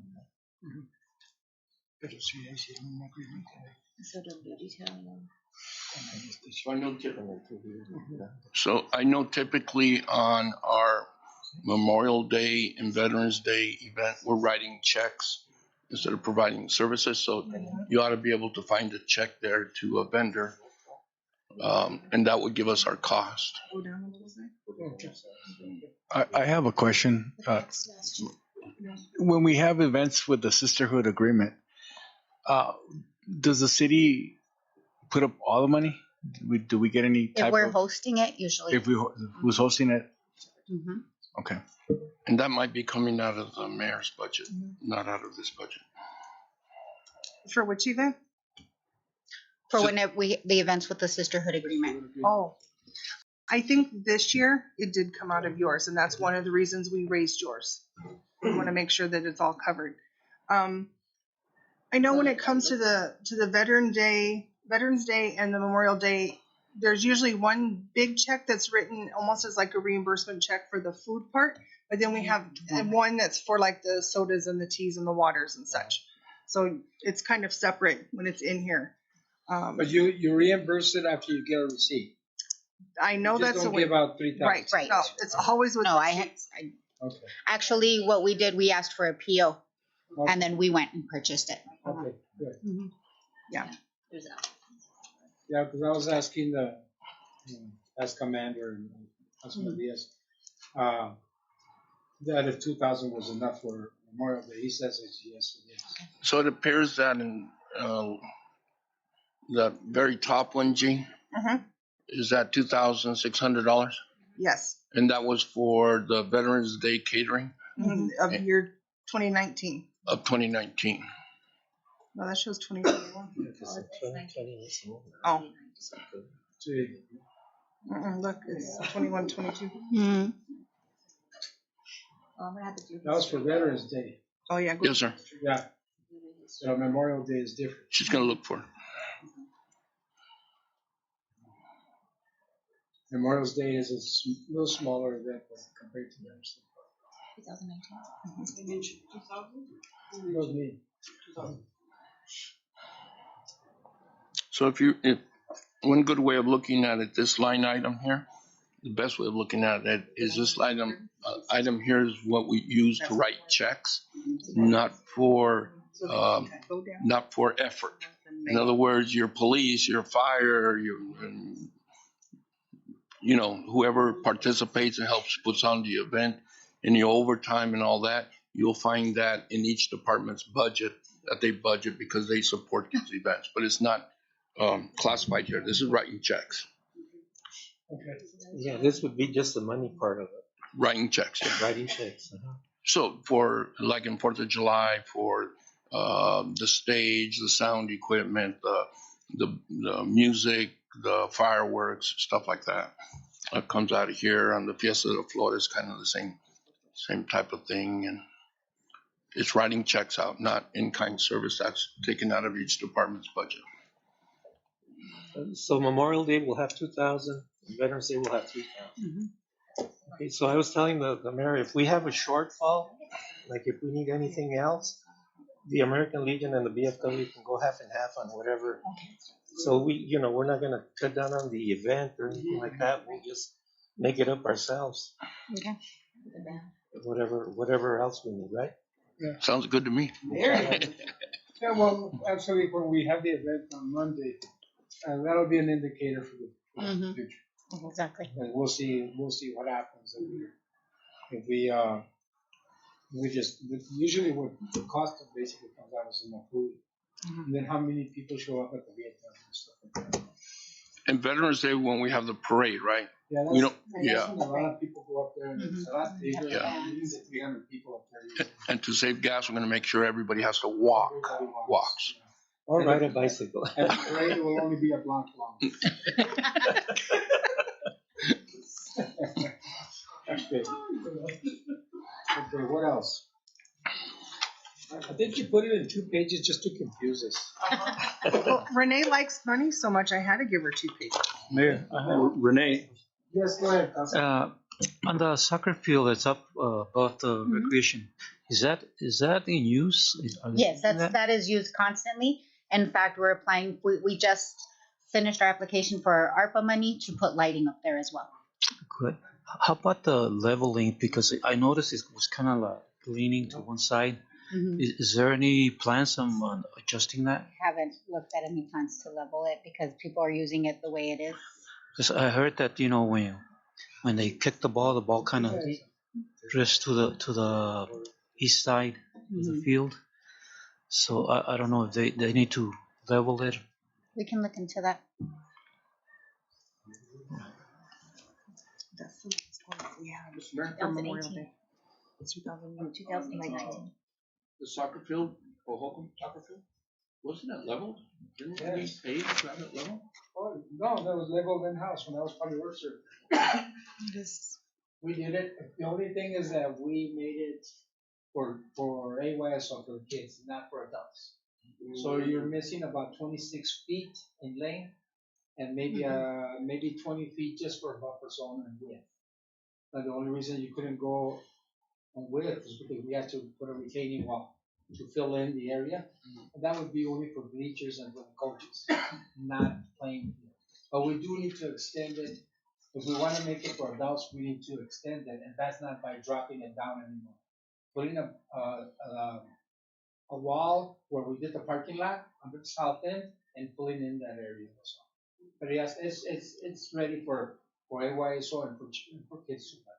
And I've seen adults play up there too. They play what is called fast soccer instead of a full field soccer.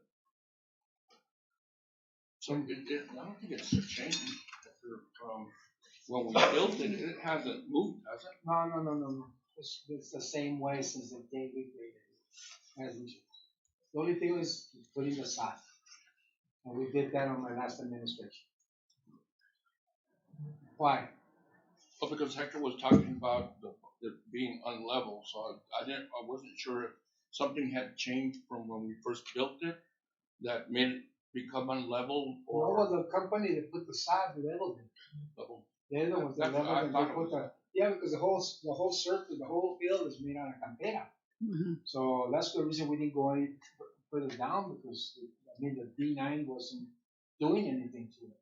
So we left it, más o menos. They came in, they laser leveled it. That's what I thought. Yeah, it was laser leveled. They put the soil, and then they put the sod on top of it. I remember they talked about laser level. That's what I was confused about. The question. Because I got that comment from one of the residents here, and says that plays soccer. Says it's nice up there, but the thing is when you kick the ball kind of goes to the east side of the field, kind of drifts that way. So I thought maybe it was the leveling thing. Well, one of the things that I've been asked to see if we can get a net, because the ball sometimes gets kicked out of the playing area and it goes down the hill. We were wondering if we could put a net up there to catch the ball. If we widen it to have that zone for bleachers and zone for the coaches, because the width is enough for playing. It's just the length is not enough for the adults to play. Or professional, they call it professional. Regulation. Yeah. So, but it is a great playing field. better than anything else. I've never gotten any complaints about the ball rolling anywhere. You know. But you want to just get it to roll into the goal. We'll move the goal. Move the goal. Cheaper to move the goal. But if we're gonna do the lights down the road, maybe we can explore that. What the councilman is saying, maybe we can explore. Okay. You know, they can come in and look at the field. They can put the laser in the middle. Mm-hmm. In a minute, they can tell you if it's off. Okay.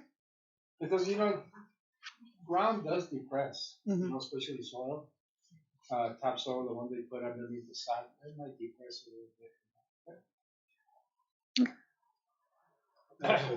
Renee, go ahead. Under the maintenance repair of equipment, it's a huge jump, even combining both departments, 20,000 from what I see is 6 or 5,000. Are we expecting something to break down? We're expecting to having to repair the pool at Carpenter. The motor and the pumps are very outdated, and it needs some attention, serious attention, because what we're spending on maintaining because of the damage to those pumps is costing us more.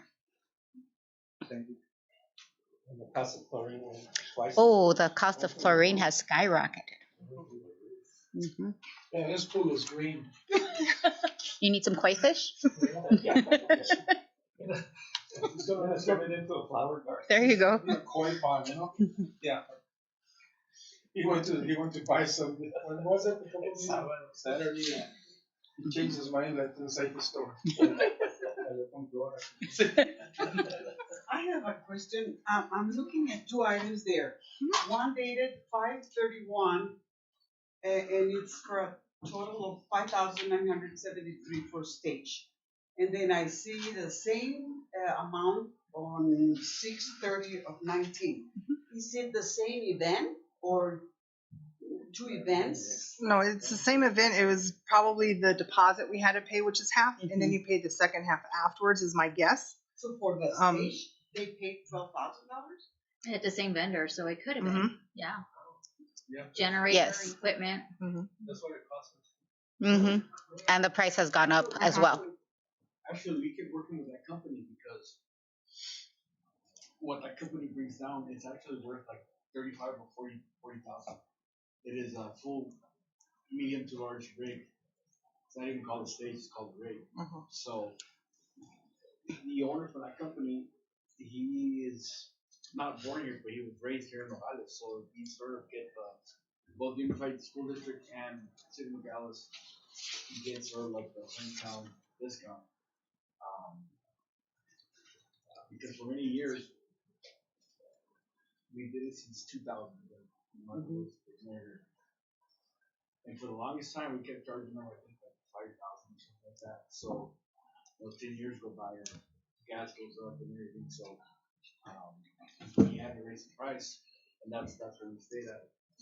It's expensive. You should just have a stage. Yeah, well, we for should, us, well, we can, for the city. well, we can bring in a maxima. Come on. Give me a break. Well, I'm just telling you what it costs. Okay. Thank you. And then you have John Doyle there, reimbursement. $53. Christmas decoration. It was for Christmas decorations. What did you reimburse him for? Remember the top of the decoration for the top of the tree? That's what it was worth. That's what it is. That's probably when he finally turned his receipt in. At the end of the fiscal year. 6 months later. Yeah. Wanted to make sure the city liked it. You just wanted to put it there just so I could see it. Can you take that screen off, please? Okay, we're done with this, right? We're done. Okay. We're done. So we know the stage is expensive. Yeah. Okay. Thank you. That's why you need an anti-fever over there. Mm-hmm. That's what we're gonna do. You don't have to be renting stages. Is that, ¿Verdad? yeah. Right. Yeah. Is that stage itself? Oh, one. Yes. You know Yes. what? Maybe you should look into that. Doing the amphitheater, doing one over there as well. You should look into that and see if a ballpark. Mr. Mayor, and that's also the sound equipment that goes with the stage. No, I understand. I understand. This But year I mean, it's every time we have the events from the soccer and everything, we all try to stand up and have those cements. Mhm. At the gymnasium, I think we need to have something bigger. Because Councilman Diaz and my previous administration begged for that, and we ignored them. ¿Verdad?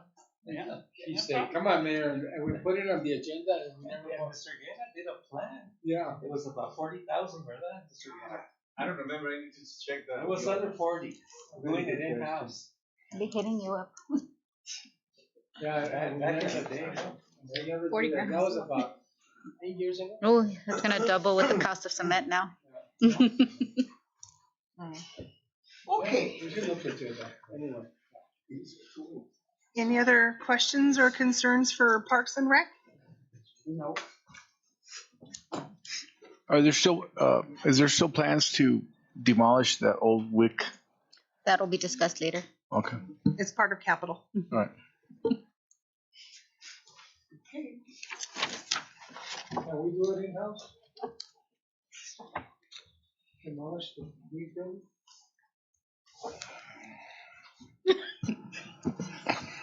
No, the reason I'm saying, I don't want to say the word. You guys figure it out. We'll have to look at it closely, Mayor, and we'll evaluate that at the time. I don't know what it was built of, what's in there. Is that big A? To be in there. Right, so it might cost us more to try to do it in-house. And More damage than what's At least in the side, I don't think that's what we find. I'm not sure. Okay. So the final one is the Palo Duro building. You'll see that right now, all we have in there is utilities because we've had no direction as to any set plans as to what we're gonna do. Mr. Dickey, do you wanna talk about this one at all? Where are we at? The Palo Duro building. Council, we just want to get some directions on the Palo Verde. Duro. Duro is hard. Palo, is it? Yeah. It is hard for me. Palo Duro building. Just like right now, all we've budgeted in there is for utilities and electricity. Just the bare minimum to keep the building, just to give it power and electricity. So we just kind of want to know the direction. What are we going to do? And I'm glad that Renee's still up here so she can give some input. But what is the direction of the city with that building and that whole campus there? Really, is it something we are looking to sell? Is it something we want to keep and do our own thing with? We'll stop selling it and we'll stop renting it. The city should use it. Okay. We should use it as part of recreation. We should use it part of the dog park, walking trails, and we should use it as part of hopefully a driving range. Mm-hmm. Talk to Renee and she thinks that's a great idea. Just a driving range so people can just go hit a golf ball. Okay. And also use it for the small offices for nonprofits. Mm-hmm. You know, like autism, Down syndrome, all those offices that can be used there. And also no more restaurants, no more nothing like that. Maybe Dan and I were talking about maybe a little snack bar type thing, you know, for the people that are walking and for the people that go drive the ball. Make it a minimal cost, but make it efficient building. Okay. We can't let it run down. We can't let it get the weeds grow taller than me. And let's clean it up so the people in the Middle Hills have a clean area, walking area, and the walking trail that hopefully will complete with volunteers down the road, connected to the dog park, will be able to be used for the small kids to drive, playing their bicycles with their parents there, you know, and not be on the streets and stuff. Okay. I think that's the best thing.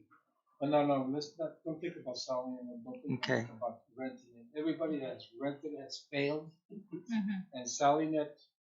The worst thing to do is to sell it to somebody and decide to put something in the middle of a residential area that's not supposed to be in the middle of a residential area. So nonprofits, the city itself, maybe do some things there. Okay. Because that building can be used also for small conferences, Mhm. small events, Well, it could become a really neat Yeah. attraction for Yeah. things like that. Now we could even rent out for small conferences or small Mhm. events and Mhm. ourselves and not make a ton of money out of it, but at least put it out so the community can, use it. Yeah.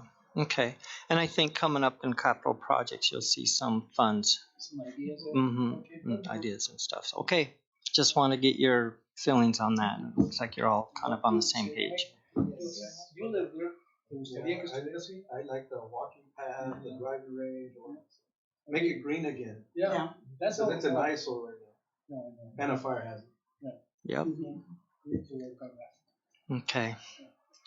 All right. So Renee, we can get together and figure out what you would need as a budget, and then for the tentative budget, then we'll have a more complete budget in here for them. Yeah, just make sure Renee doesn't go wild. She already has. So I don't know about making everything green again because the Yeah. cost of seed has gone up tremendously as well. But I mean, green enough for driving. Yeah. Yeah. I mean, the whole point is just having somewhere to hit the ball from and then having somewhere to go. Yeah. Well, we're working on getting the tee boxes green again. That did get out. No, it got gutted out already, and sprinklers are put in. We're just waiting for it to get the meter on. Yeah, it's looking good as it is right now.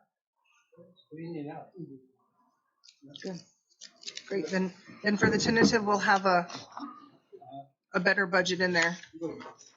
So that is the end of the general fund accounts. Were there any other general questions you have regarding any of them? Since we still have all the directors here? Well, most of the directors are still here.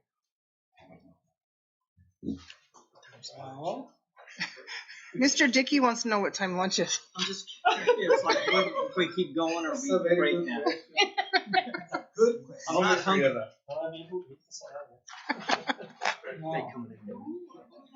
I don't know. Because this afternoon, all we have is the discussion of phase 2, and we have capital. That's all we have for this afternoon, because we're going to do the enterprise and the grants tomorrow. About revenue. What are you gonna do revenue? We'll probably go over that tomorrow. We'll have more time tomorrow. When are we gonna talk about possible monies for the classification compensation study? That's the phase 2 that we're going to hit this afternoon. Unless you wanted to start it now and then stop it when lunch starts. Well, lunch doesn't get here till 1. Till 1? I think 4:30, 1 o'clock. Oh, well, let's start. Okay. Do you have your copy? Why don't we start a little bit on it? Okay. You should have your copy right there.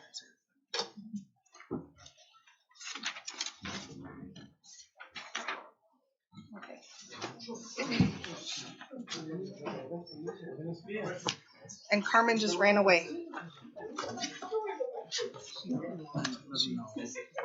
Hmm? Mm-hmm.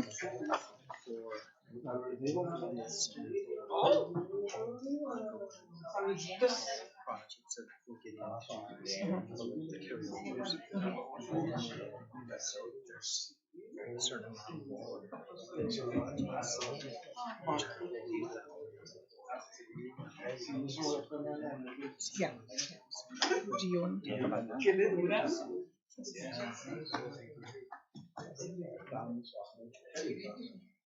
It's up to you. Okay.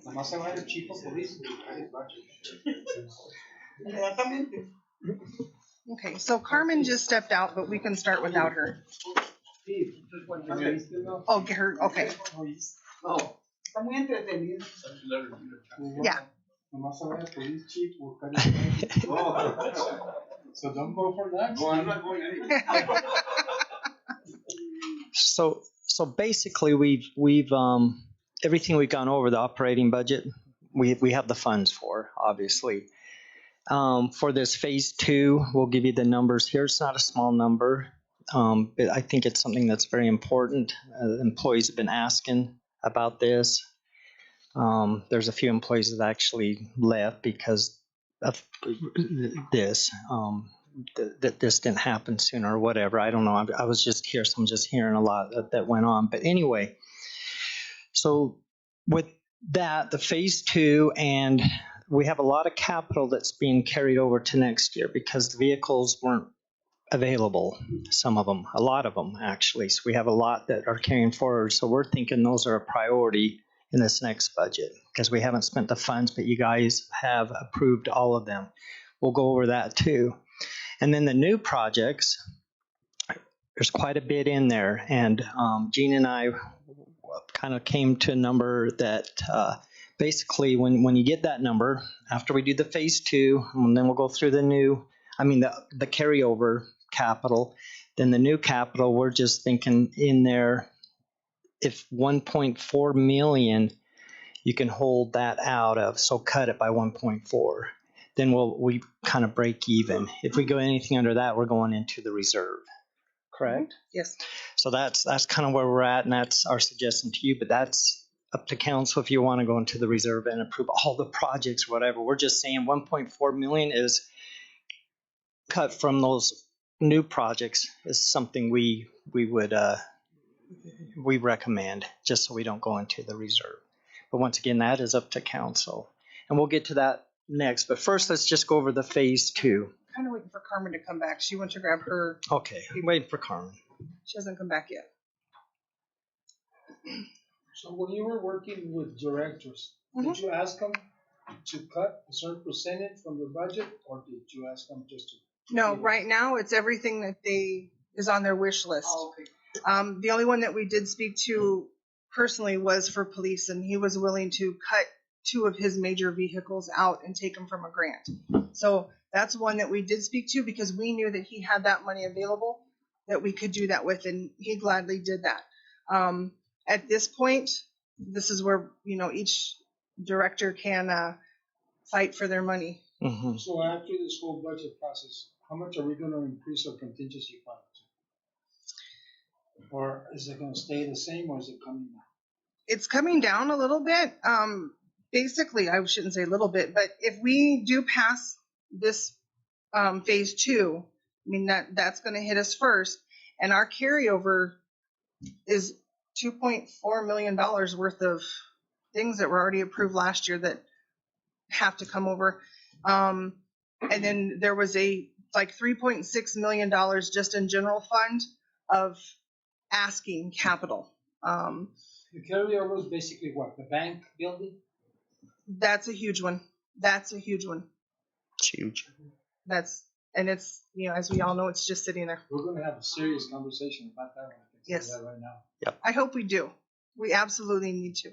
And that's been a big discussion that Mr. Dickey and I have had quite a lot the last couple of weeks, is trying to figure out where everything is. And if council and mayor approves all of the general fund asking capital, we won't run into we won't have any money. I mean, we're still okay, but I think we seriously need to look at it because we keep asking for all of these vehicles and we're not getting them, and so they're being carried over and they're getting higher.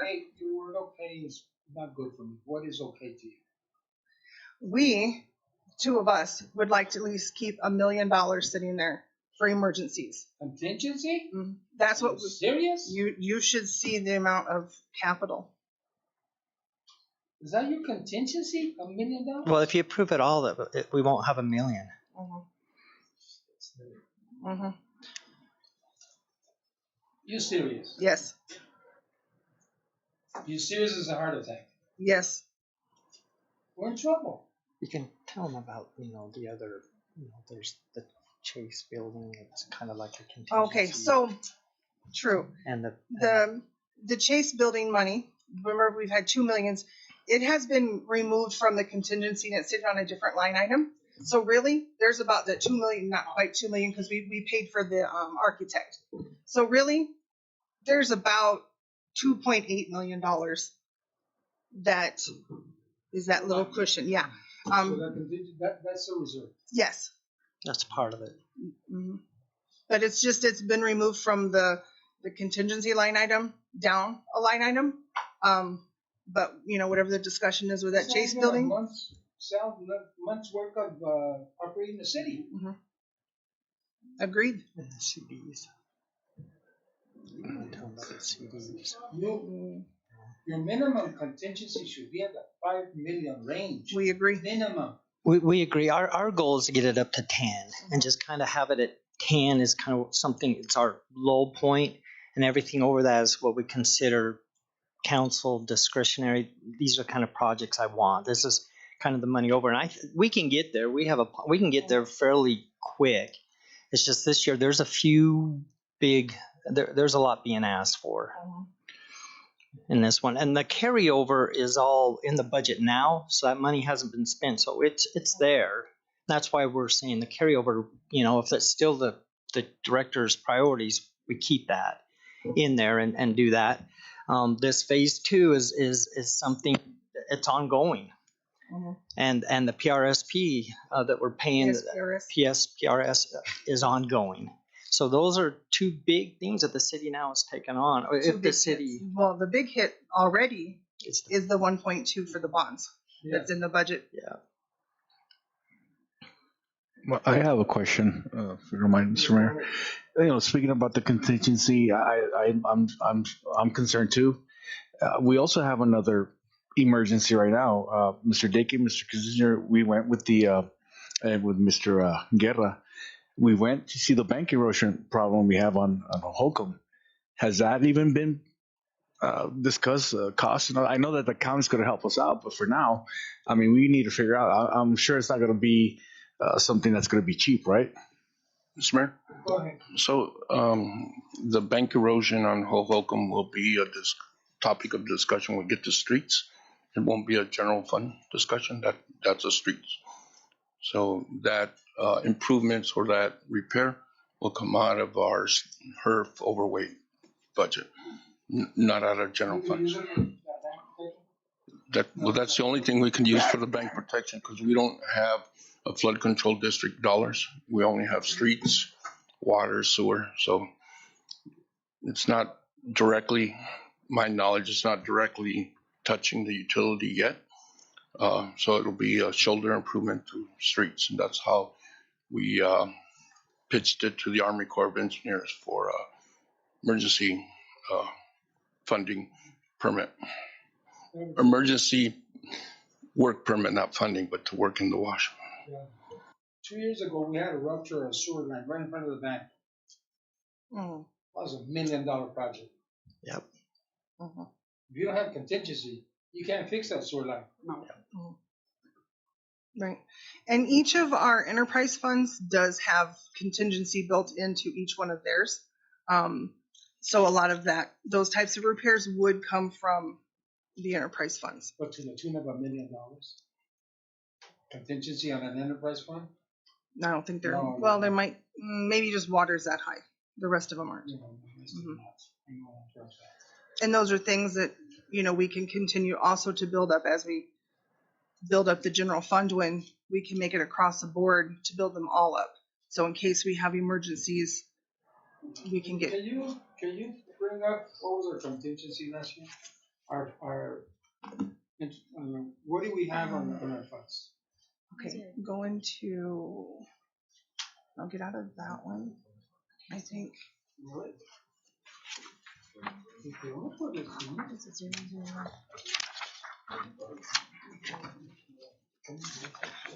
It's actually, it's right there, I think.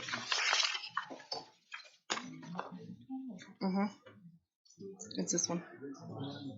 So it's 80-10. It was 6.6. Yeah, it's about 6.5, 6.6. And that is where we are. Right now, we are sitting at 6.9. But if you choose to pass the phase 2, and then we have to take the carryover capital out of there, and then choose to do all of the rest of the new capital asking, that is where that number drops. And then we still have the 1.9. So this is what I understand. As long as I've been in office, contingency never has to do anything with what you're going to be spending. Never. Okay. Okay? Contingency is contingency. It's an emergency. It's a rainy day fund. Okay. You do not tap anything for the future from it. Okay? You make it grow. In my first administration, we had about 2 point something. By the time I left and Mr. Dilly left, we had almost 6 million there in contingency. Nothing attached to it. Okay. Why are all these things attached to it? If they're attached to it, Gene, it's not contingency. I'm sorry. Who told you it was contingency? If you have all these things attached to it, it's not a contingency fund. Okay. Understand. So that means we didn't have $6 million last year. So why in the hell we were told we had $6 million? And Councilman right now said that he heard the number $8 million. I heard something like that last year too, but I was thinking that was the money we had there in case something happened.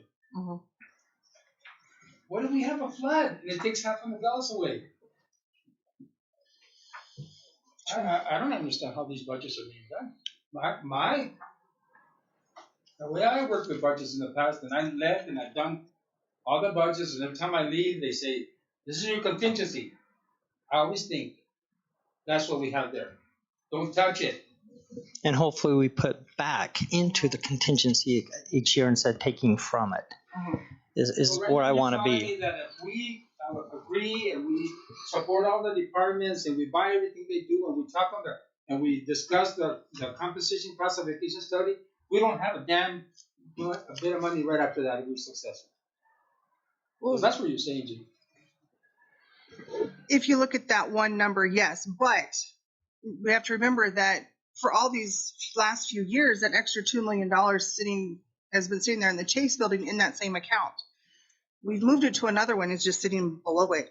But technically, yes, all of that money is still sitting there because we kind of know that building's hasn't gone anywhere yet, I should say. I shouldn't say it's not going anywhere, it hasn't gone anywhere yet.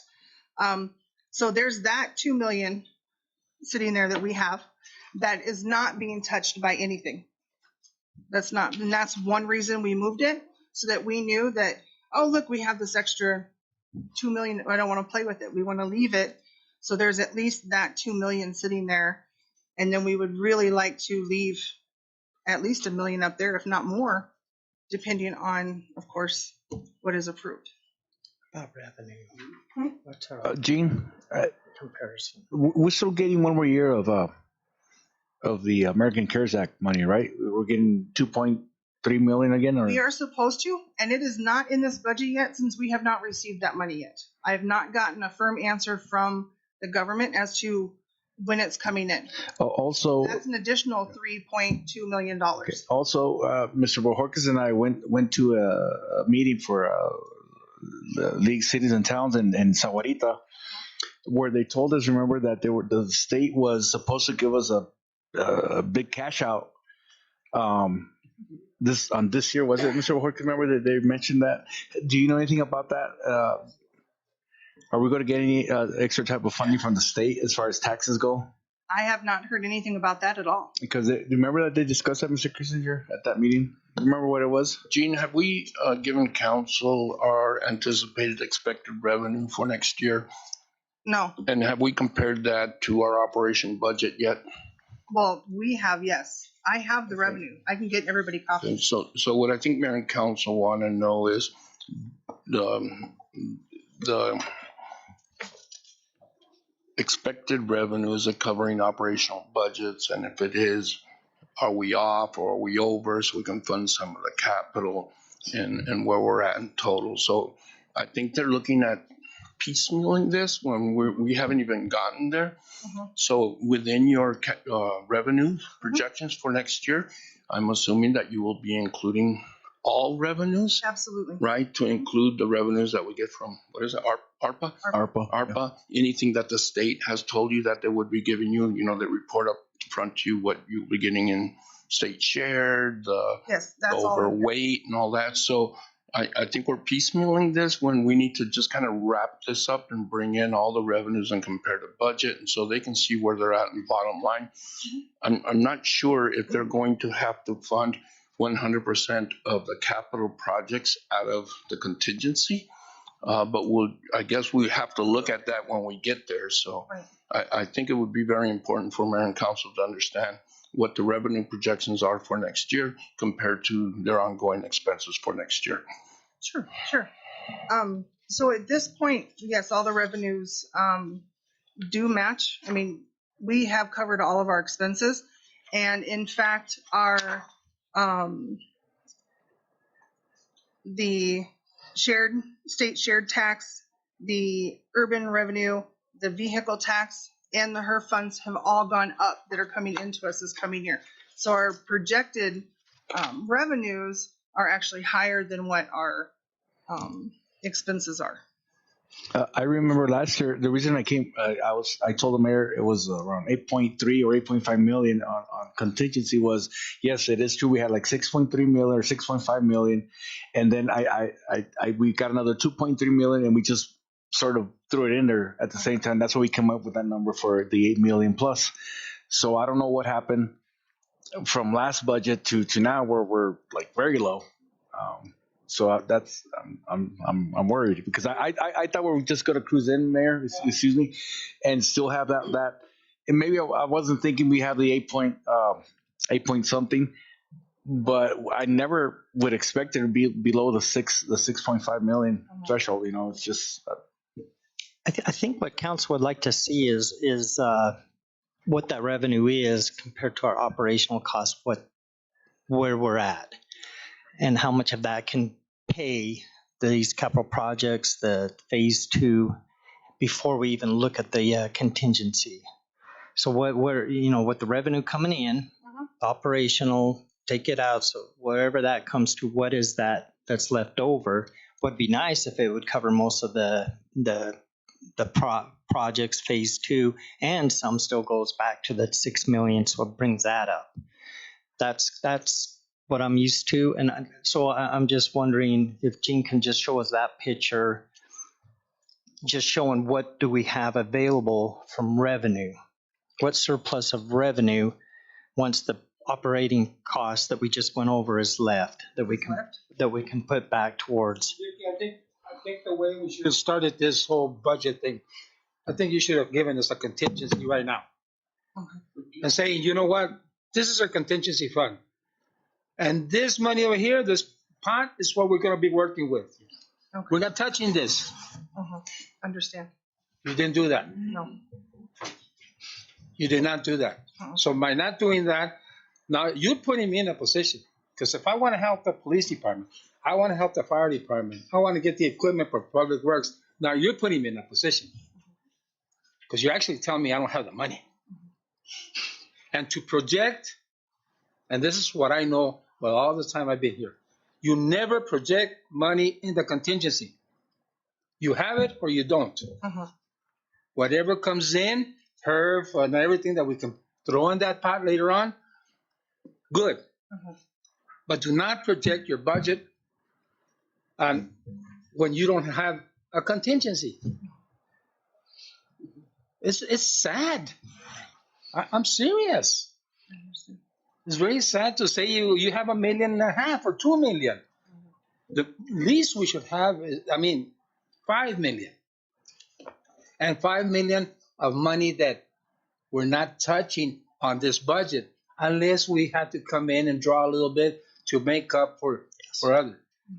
But right now we don't have money to make up for others. We're talking about spending money like we have it. Yep. And Gene, you're telling me we don't. Mr. Mayor, I have a question. Yes, go ahead. What is the reserve for the city of Nogales? What is our reserve? Okay.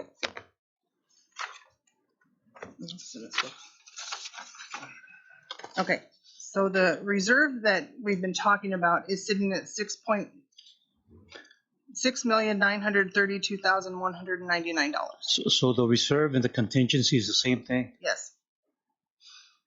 Lo mismo, Hector. So then if you add back in the number that used to be in there, that Chase building number, you're looking at closer to over $8 million. like almost $9 million. And just to follow up on John's comment, it's, when I saw the booklet here and I was looking at all the expenses, there's no revenue to show if we can afford those expenses. And that's why I asked, why is there no revenues on the budget? So I can get you guys copies of all the revenues so you have them. I mean, I have the full book. I can get So, them. Mr. Mayor, let me make a suggestion. Why don't we break for lunch? We'll have Gene total up all the departments' operating budget, total up all of the anticipated revenues, and see what that number looks like. And with that number, including the contingency, leaving the contingency in there, the 6.9, which has actually have grown since last year in the budget. And if we can add all those up, compare it to our ongoing revenues, and then we can see if there's any additional monies left. In other words, more revenues than expenditures in general fund, see what that number looks like to either throw at capital or see what we're going to do with our capital requests. I think that might help mayor and council move forward with their discussions on the budget. I remember last year we did, when we were doing the budget, we started that way. We started that way, and we also had an actuarial projections and stuff like that. So we sort of, it wasn't a precise number, but it was maybe 90% in the ballpark. But we haven't had none of that today either. So we're in panic mode right now because we can't even foresee what might come in the future. We're already starting the budget, spending what we should not spend. So last time we started, well, this is what's projected, what we're going to get. So we didn't really worry about it. But now we're starting backwards. We're starting spending the contingency. And then, you come back and say, well, you have $1 million of contingency. But in reality, if we do that quick study, we can actually, I think, get a better picture of our budget for next year. And that's exactly what John said. We want to show you the revenue, the expenditures, show you what we have coming in as revenue, and then council can see what kind of projects can be done and prioritize them. And hopefully we do not even touch the contingency. And that's really what we want to do. We want to build, and talking with Gene, we want to build that contingency. We want that to be added to, not taken from. So eventually we have at least 10 million to go off of each year. And that's just kind of a little goal of mine. And that's really up to council. But yeah, so I think that's where we fell short in just getting the revenues. And we'll get those to you. I don't know if we can go to lunch, Judy. That's not here till 1. Scheduled for 1, but I'm texting her now to see if they can deliver Yep. earlier. But it gives her time to, it also gives her time to add up all the expenditures and compare it to revenues to get that done. Yeah. So yeah. Gonna take you long? Just kind of get us up where that number is, where we're over in revenues. Okay. Take a recess. That's why last year's budget hearings were 4 days. Yeah. Okay. That's the reason they were 4 days, guys. Okay. All right. We just need to get that.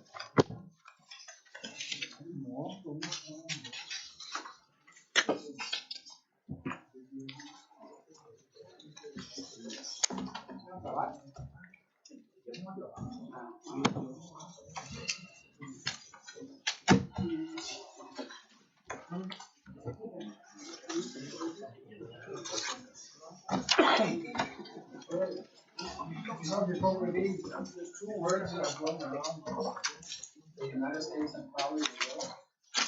One is called inflation, and the other one is called recession. We're about to think about it.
Listos. Listo, Leti. Is everybody awake? Is finance awake? Yeah, all right, Gene. Okay. Por nada. Before we continue with this, Gene, please enlighten us with what you found. Okay, so I'll start off by saying, sorry, my mistake. I apologize. I apologize to everybody. When we split, we got together, and I was enlightened in a couple of our numbers that I was not aware about, thanks to John and Robert and Mr. Dickey. And the city looks much better than what I said this morning. So yes, I did have a heart attack. So yes, it's just I thought this morning I was looking at the correct number. I was not. Okay. So I was enlightened by our other admin. So we can continue and feel comfortable. Yes. And at this point, if something was to go wrong, who do we blame? Mr. Dickey? Sure. Mr. Kissinger says. Everybody goes like this. Mr. Kissinger was shaking his head yes.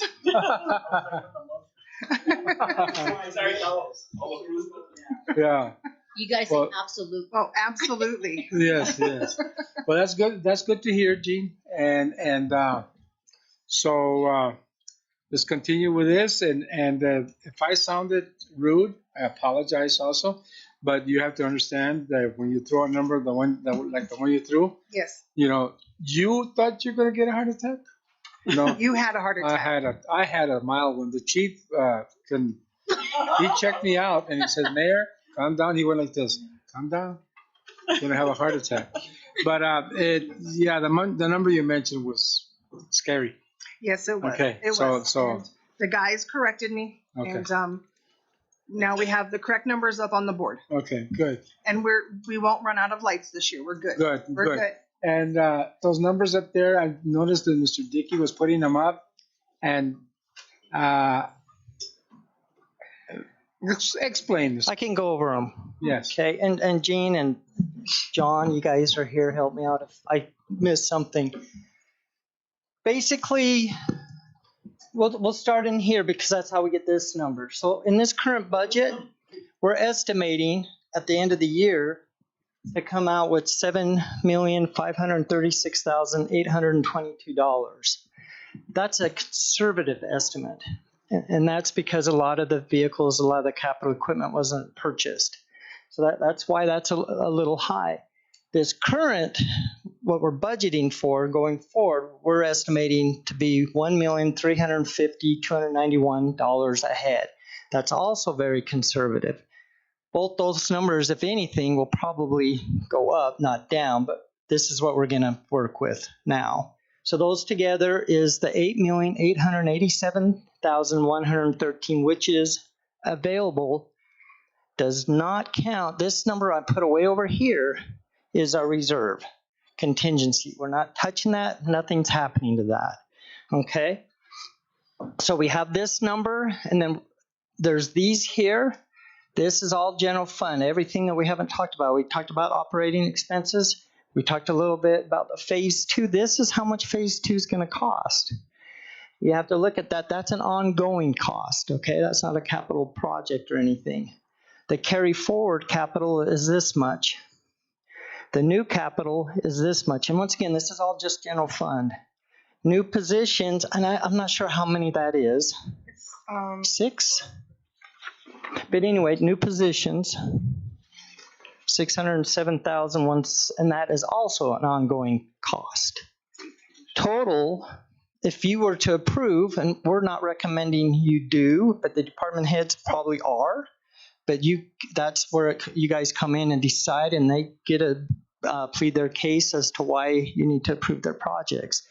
Total comes to $8,008,847. You take that down here off of this, we have $878,266 going back into that number, which equals, we go up from 6.9 whatever to 7,810,465, almost to that magic number of 10, which we'd like. Depending on what you do in here, that number can go up.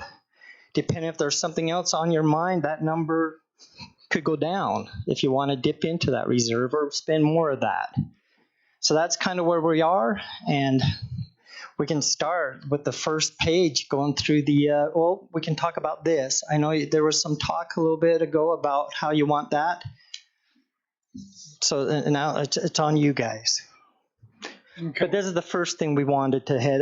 The departments were all pretty much on the same page with this being a priority for their Okay, people. phase 2 would be, we're talking about the Carmen. Yes, for the second Carmen. Yeah, Carmen can sit on there.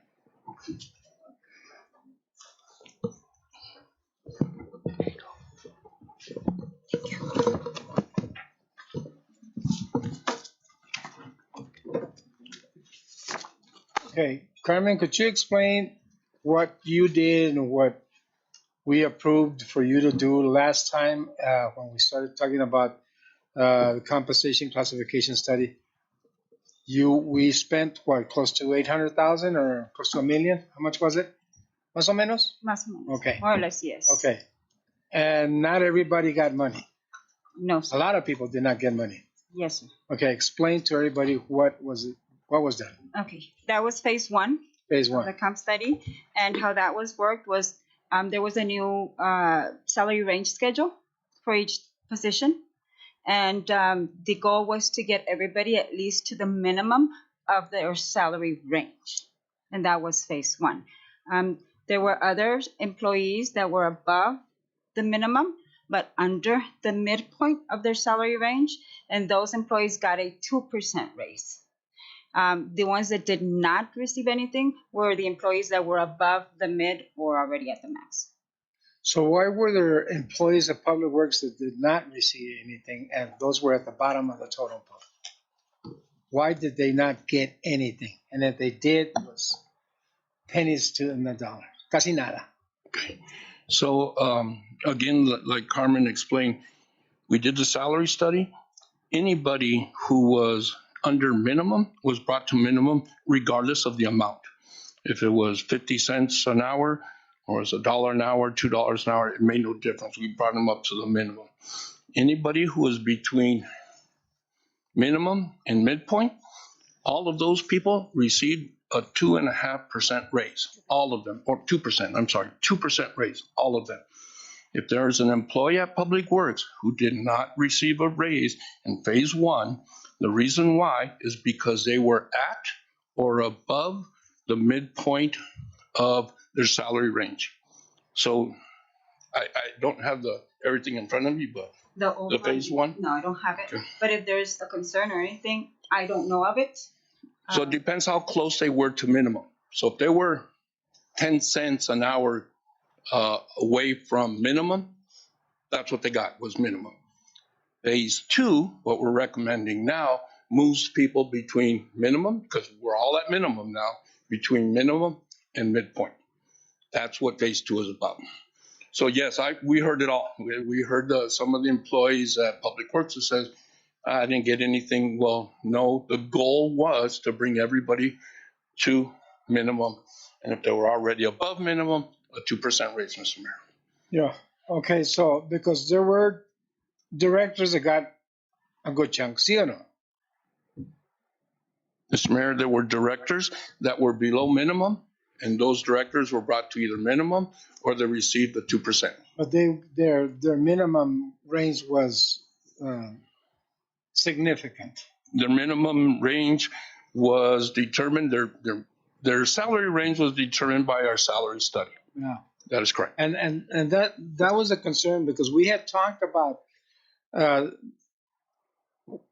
working directly with people that are in the bottom. They want to get to a certain point, you know, and to see that you get a director that gets a big chunk of money comparing to the worker, then it's a little concerning. See, I remember going through this whole process, but I never thought that directors would jump up that high.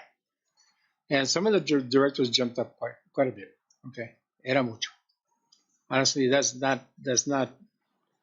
it's something we shouldn't do.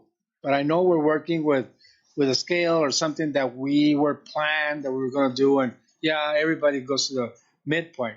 But if we're going to do phase two, I'm talking for myself. I don't know about the rest of the council. The guys in the bottom need to get up. Okay, and the directors, zero this time around. So all of you directors out there, you shouldn't expect any money because you got a big chunk of money last year, and this was only a year ago. We need to get our employees that are at the bottom. We've had police officers leave because somebody just gives them a few pennies more and they'll leave. I was talking to Tony. Tony said he lost 3 or 4 of his employees to work at McDonald's or somewhere else. That's, cierto o no cierto? Sí se han ido, ¿verdad? They're leaving. We gotta put those people at a decent range. I've had employees at Public Works that tell me that they've been there for how many years? They told 15. us 10, 15 years, and then somebody comes in to work and they're almost at the same scale. We've talked about that before. That somebody comes in, and I think I talked to that with the chief at one time. Somebody comes in, you can't put them at the range of the other guys that need to get more money that have time and grade. So I know that we paid for the study, but we have to work at it. And John, we do have to help. We need to help our employees. And I bet you if we do it this way, it's not going to be 1.26 million. It's going to be less. It'll be less because now you're going to have a lot of people that are on the top not getting anything because they'll get in the thousands. Sure. You jump a director to the midpoint, it's thousands you're going to get, not $50. But you get somebody in the bottom, and he's going to get $50. We have to get those employees, and one of the perfect examples is in the police department. The other one's in Public Works, and probably all the other organizations from the library all the way to finance. Everybody, they need to get to a certain level. And yes, when we hire somebody, don't put that person at that level. Que empiece de abajo. That's all right. Pero we have to work at it that way, I think. So is there anything we can do that we could think about that and not just stick to the compensation classification study? We could still stick to that, but eliminate that other level. Because if you say again, I want to bring it to the midpoint, you guys are going to get another chunk of money. Tú vas a agarrar dinero. A lot of you guys are getting money. So it's a difficult math problem, Mr. Mayor, when you look at salaries. And we've done this before, and I think there's a lot of people who've been around the city long enough to know that if we say, okay, everybody making less than $40,000, we're going to implement the salary study. Anybody making more than 40 or 50 or 60 or whatever amount you would want to throw at this. The problem with doing just a math problem like that is that the person who's, let's say we say 30,000, right? That's a bad number. Let's say we say 50,000. The person who's at 49,000 and change, right, will see that additional increase in funding, but the person who's at 50,001 won't see anything. The problem with that is, and I was affected when they did something like that. I said, can I have a demotion? Because if I had a demotion, I'd make more money at the end of the day. What we have is a compensation study that we all approved. We all looked at it. We said, yes, this is good. This is what we want to achieve to do. And we're moving towards that. We all recognize that the vast majority of our employees and our directors were being under minimum. Now, we can look at the compensation study and say we don't agree with it. So that's a different, that's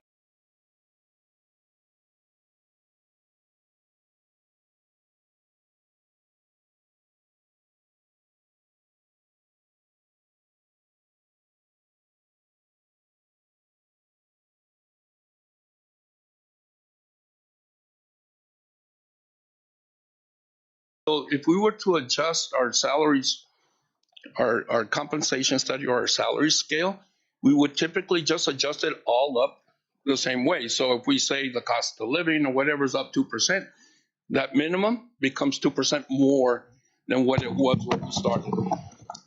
I hope that makes sense. No, that does make sense. I understand that. Yeah. But the thing is, what doesn't make sense is that either we're not starting the people that we employ at a reasonable rate, or we're just forgetting about them, for 5 years. Right, and so that's what this phase does, Mayor, is looks at, now that we brought everybody to minimum. Remember when we passed phase 1, we said that's just a start. We want to bring back phase 2. Like I said, phase 2 brings your employees from the minimum closer to midpoint. And this year we're doing it off of longevity, right? Only half of it off longevity. Next year, what we want to do is put a plan together, hopefully, to address performance.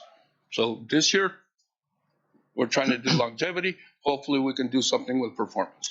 So longevity, you mean to say that here we go again, the directors are going to get a big chunk because they've been here longer? It depends on the director and how long he's been. Absolutely. Yeah. And if we're flawed with that type of thinking, we need to know. I think we need to know. We need to figure it out. Sure. I don't want that dollar sign to disappear. Okay, Gene? Let's keep it there at 1.2. But we need to figure it out because I think absolutely. We need to make sure that our workers on the bottom, the blood, sweat, and tears of our city, those workers get their money. Okay? Yes, sir. So, los que deben de te estás riendo con quién? Solo. I was just thinking blood, sweat, and tears. The movie? Oh, you're thinking about the song?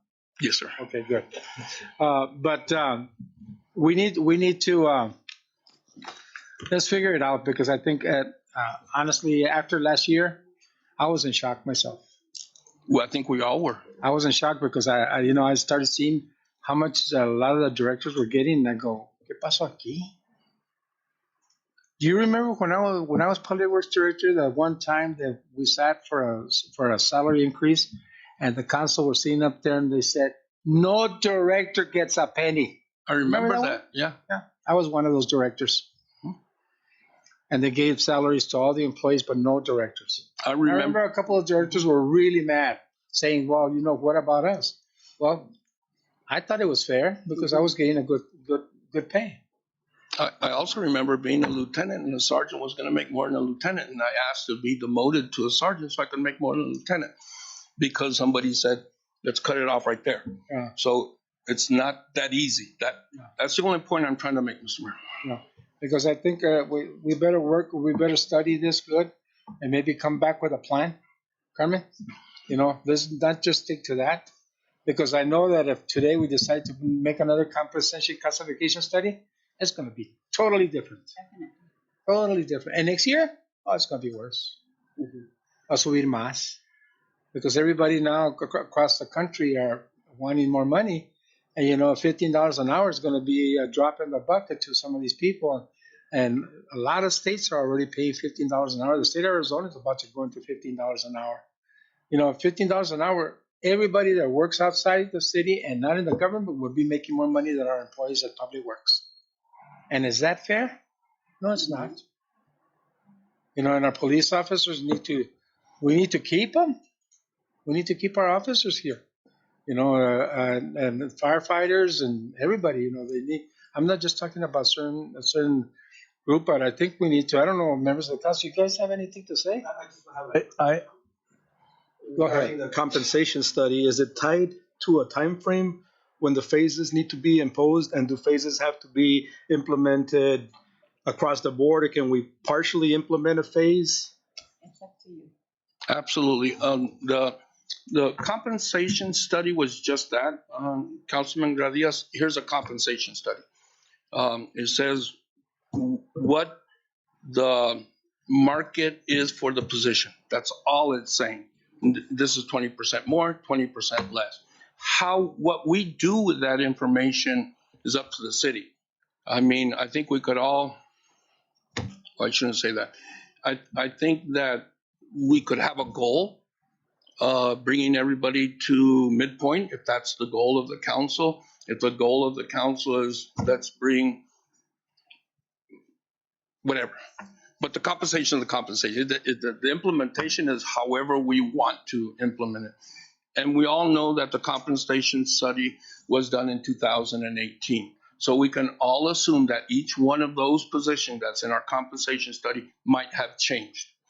I would make the assumption that all of those positions have changed to the positive and not many have changed to the negative. Is it a 100% equal? Probably not, because some positions become more in demand than others.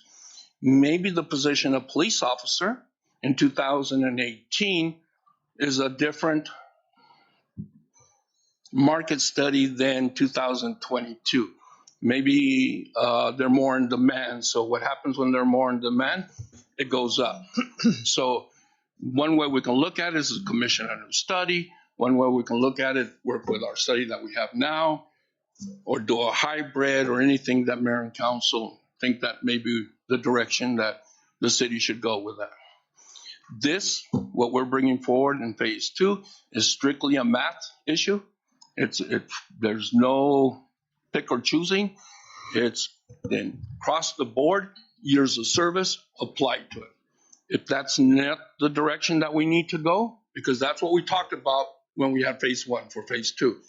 If we want to change that direction and go in a different direction, we can definitely put something together that way. But that's what we had spoke about in phase 1 to phase 2.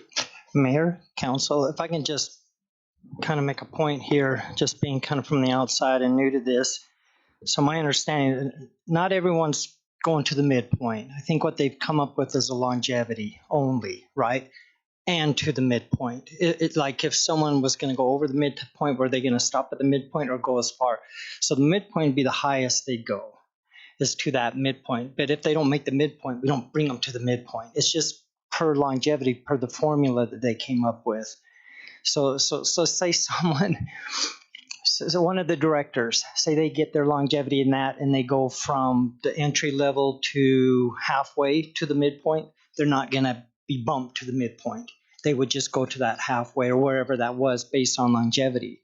And there's a few department heads that don't have a whole lot of time here. So that's one of the things. And it does not take into any account any kind of cost of living or increase or inflation or anything like that, which we know that's going out there. So like you said, Mayor, yeah, if they did the study today, it would be significantly different. I think what we want to do is just have something. So what it showed is that, and it was a big chunk, and that's a pretty big chunk, is that the employees, all of them, at every level, was being underpaid at one time. And the great thing you guys did, the council, and what you guys did was to bring them to at least bring them to the market, their market value. Now it's trying to figure out how do we, because some people are brought to the minimum and others were already there, kind of what John was saying. Some have been there 10, 20 years, and new guys, all of a sudden they're making the same. So the guy that's been there a while is like, oh my gosh, I make the same as this guy. I don't want to be here unless something changes. So this is kind of where that longevity comes into play, that it does not just automatically go to midpoint. Yeah, but there's no city employee should be getting minimum wages. No city employee. Absolutely. And you're right. I think some can come in at a little bit higher rate depending on their experience and what they bring to the table. They don't have to come in right at minimum, depending on what they come. That's up to the and it doesn't matter department what head. position you have in the city. You're working for a government. You shouldn't be getting minimum wages. Come on. Oh, I agree, and I don't know if we are. People come in and they've lost people in sanitation, they've lost people in the sewer department, water, and streets. They don't even finish their probation because they go out and find another job somewhere else. Street department can't find cement workers. Why? Because if you go out to a company, they'll pay you twice the amount. Yeah. I think one of the pretty bad things we'll do when someone comes in, we'll show them the full compensation package, which shows them what they're paying, the full compensation what the city's giving them. So it opens their eyes sometimes, because the health insurance where we help, the state retirement, and those things, it brings that number, that minimum wage number, quite a bit higher, because that's what we're paying. We see them, we don't just see them at $15 an hour. We're seeing them at $21.50 an hour, whatever, because that's what we're actually paying them. So it's good for them to say it. But I agree with you. A lot of them, it doesn't matter. But they need to see that. Some of them does. They see the long-term value of getting a retirement and stuff like that. But a lot of the young guys, I know how they think. They look dollars and they'll jump at the next one. So I think you're right. We need to make sure. I'll give you another idea. If you're looking for cement workers right now, put a salary or a cost of a cement worker, not just streets. Because if you put streets, that means you're going to give him a weed eater. Yeah. But if he knows how to do cement work, if he's a form setter, if he does that, pay him that wage. Even if he starts at the bottom and somebody else argues and says, you know what? Why did you put him in at this rate? Because he knows how to lace, he knows how to do cement, form setter, he does block layer. Can you do that? Right. And if the other guy says, no, I don't, okay, that's why we hired him at that rate. To do that. Not just because of streets. And what's happening with the city is that you're putting a street worker and you're putting them down here. And that's why you can't find a cement worker. Because if you tell them this is not. Does he come in at the Come same? on, I'm not going to work for that money. Yeah, we definitely need to look at that. That needs to be done by human resources. You reward heavy equipment operators. Why don't you reward a cement worker? How about a person that knows how to operate or has worked with asphalt in the past? Those are the ones that have to get started. See, otherwise you will never fill the spot for those positions. And it's not like a police officer or a firefighter that need to get the certifications. These guys have this experience that they're bringing in from the outside. And I know a lot of people that would love to work for the city, but they tell me they're not going to work for peanuts. And they're cement workers. That work with construction companies for 10, 15 years, that know how to do roofs, that do frame, they know form setters, they know everything. Those are the guys that you need to bring in the city. Don't start them at the bottom of here, because you're never going to get them. They'll leave in a minute. Yeah. The minute somebody comes by, hey, you know what? I got a job. Yeah. A lot of these guys work with contractors in Rio Rico, okay? Yeah. On the evenings and Saturdays and Sundays. A lot of our employees. That's what they do. I think we'll definitely look at that and see. That's why we need to start doing that. Otherwise, we're always going to have that group. There will be a lot of guys that probably don't have any experience, but still we have to take them above, and excuse my French, above that McDonald's wage. Come on. It's not saying anything bad about McDonald's, but I'd rather flip a burger for $15 an hour than be in the sun working in the streets. I'll do that in any time. And that's what's happening. Let's bring the city back, or put the city at a certain level, and then maybe that classification compensation study will work. But otherwise, before we start doing that, because we're going to work on that. We got to help our employees. And now that we know that we do have the money, let's Gene, just joking. Let's look at that, because I think let's put ourselves. And I'm not just I use the street department a lot because that's one of the departments. I used to be the public works director. That's one of the departments I know needs the help and needs those employees with some type of trade, and experience. Believe me, those guys will stick around for a lot. I've seen a lot of guys retire from there that spent as cement finishers, form setters and stuff for many, many years with the city of Nogales, and cabinet workers. All the furniture that you see over there was done by a city employee. In my office, in John's office, that was done by a city employee that was being paid minimum wage as a cabinet guy. Okay, so let's think about that. Let's bring the city up to par. I have a question. So are all the city employees at midpoint now? No. So they're all in phase one then? excuse me, they're all at minimum, not at midpoint. All city employees are at minimum. The goal now is to move them between minimum and midpoint. Some city employees, very few, are at midpoint or above. But all of our city employees now are at the minimum of the 2018 salary compensation. So when we hired our new department heads,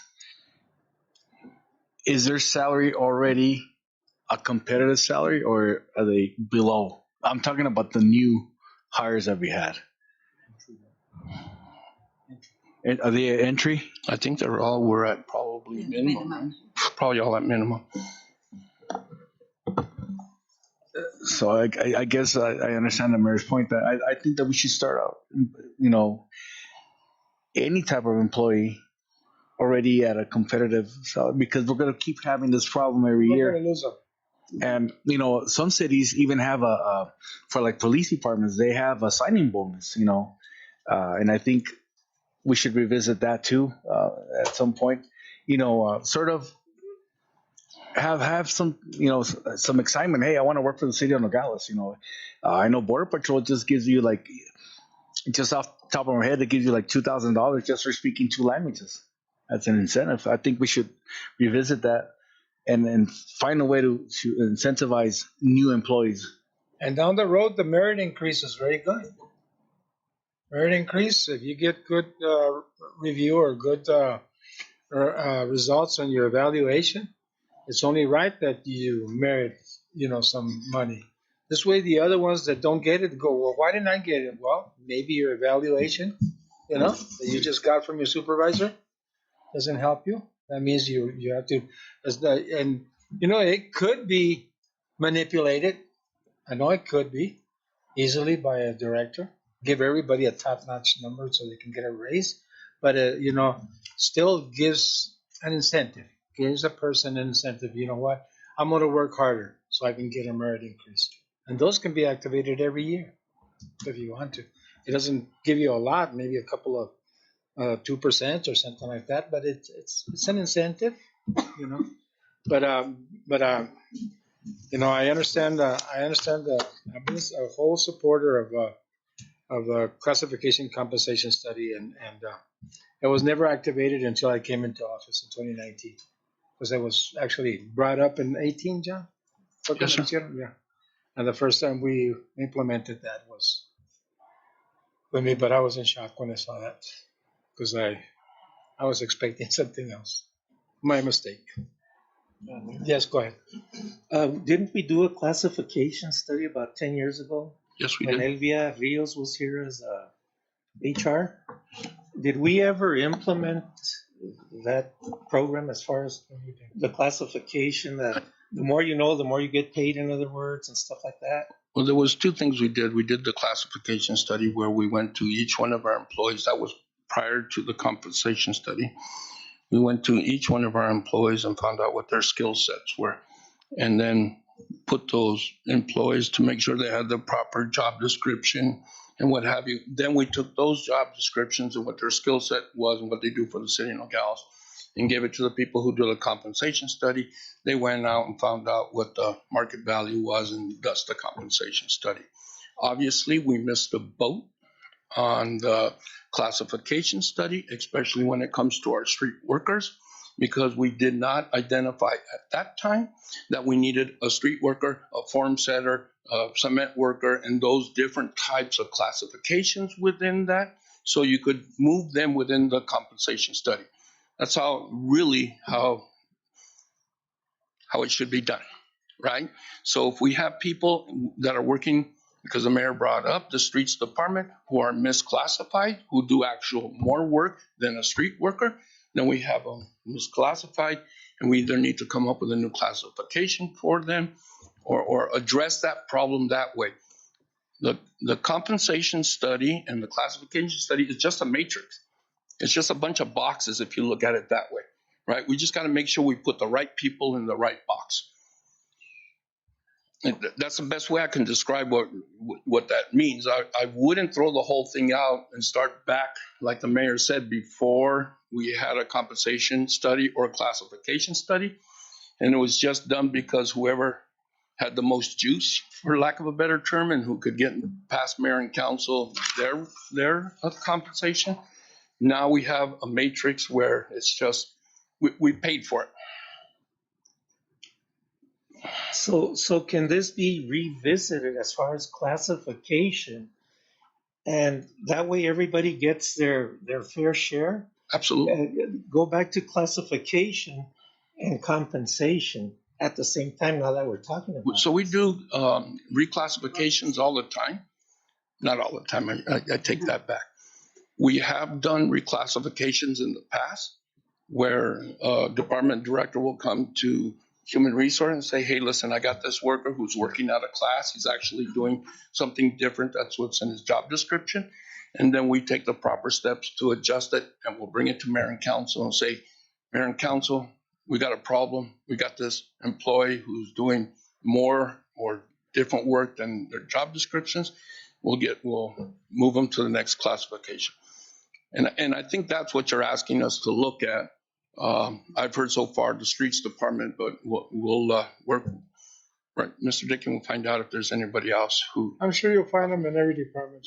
I'm sure we will. And just for the record, the same company that did the job classification did the compensation study. So they had all the information from 10 years ago, and they updated it to most recent, and they worked off of all that information. Okay. Perfect. Yeah, as long as all the employees are paid fairly. I mean, we need to work on retention, especially for the police department.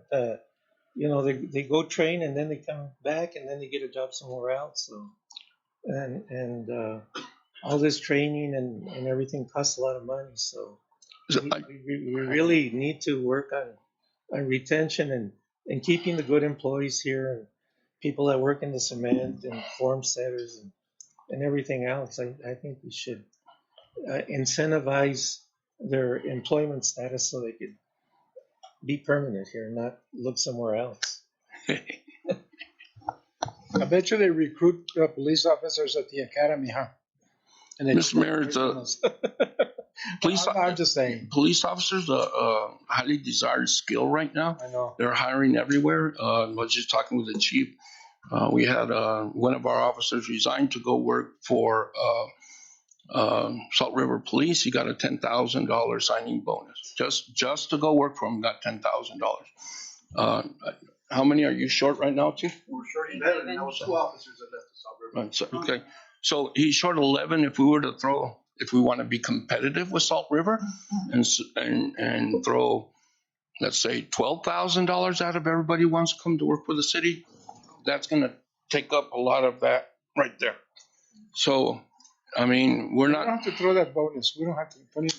I'm just saying. You have to pay them a little bit more. But that's why I'm just trying to draw comparisons to what we're facing between the federal government, DPS, Salt River with the casino monies.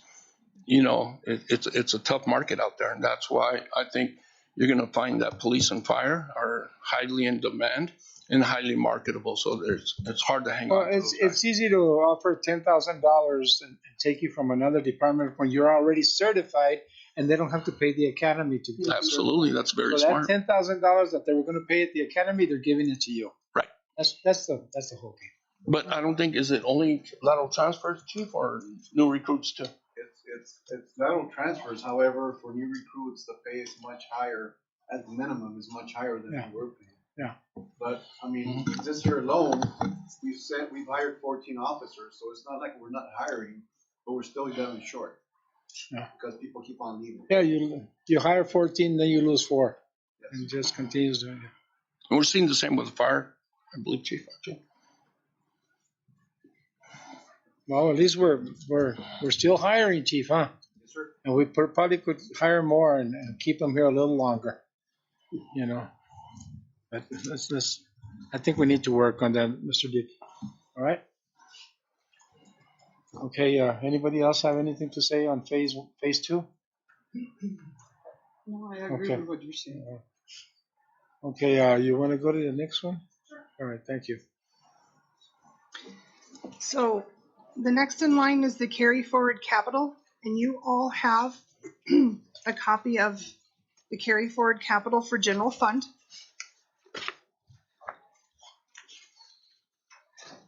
So basically, what Michelle's going to do is, if as you approve, going down our list, she's going to put it up there so we can see our running total as it goes down.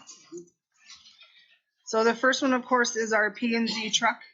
We just didn't get that one in yet, and there were no increases on that one at this time. Okay. And then for fire, we have, So I only use my yellow marker if I disapprove? yes. Okay. The way this works, Yeah. These are the these are the items that were capital in last year's budget. We need budget approval this year. So we're asking for you to approve all the items in last year's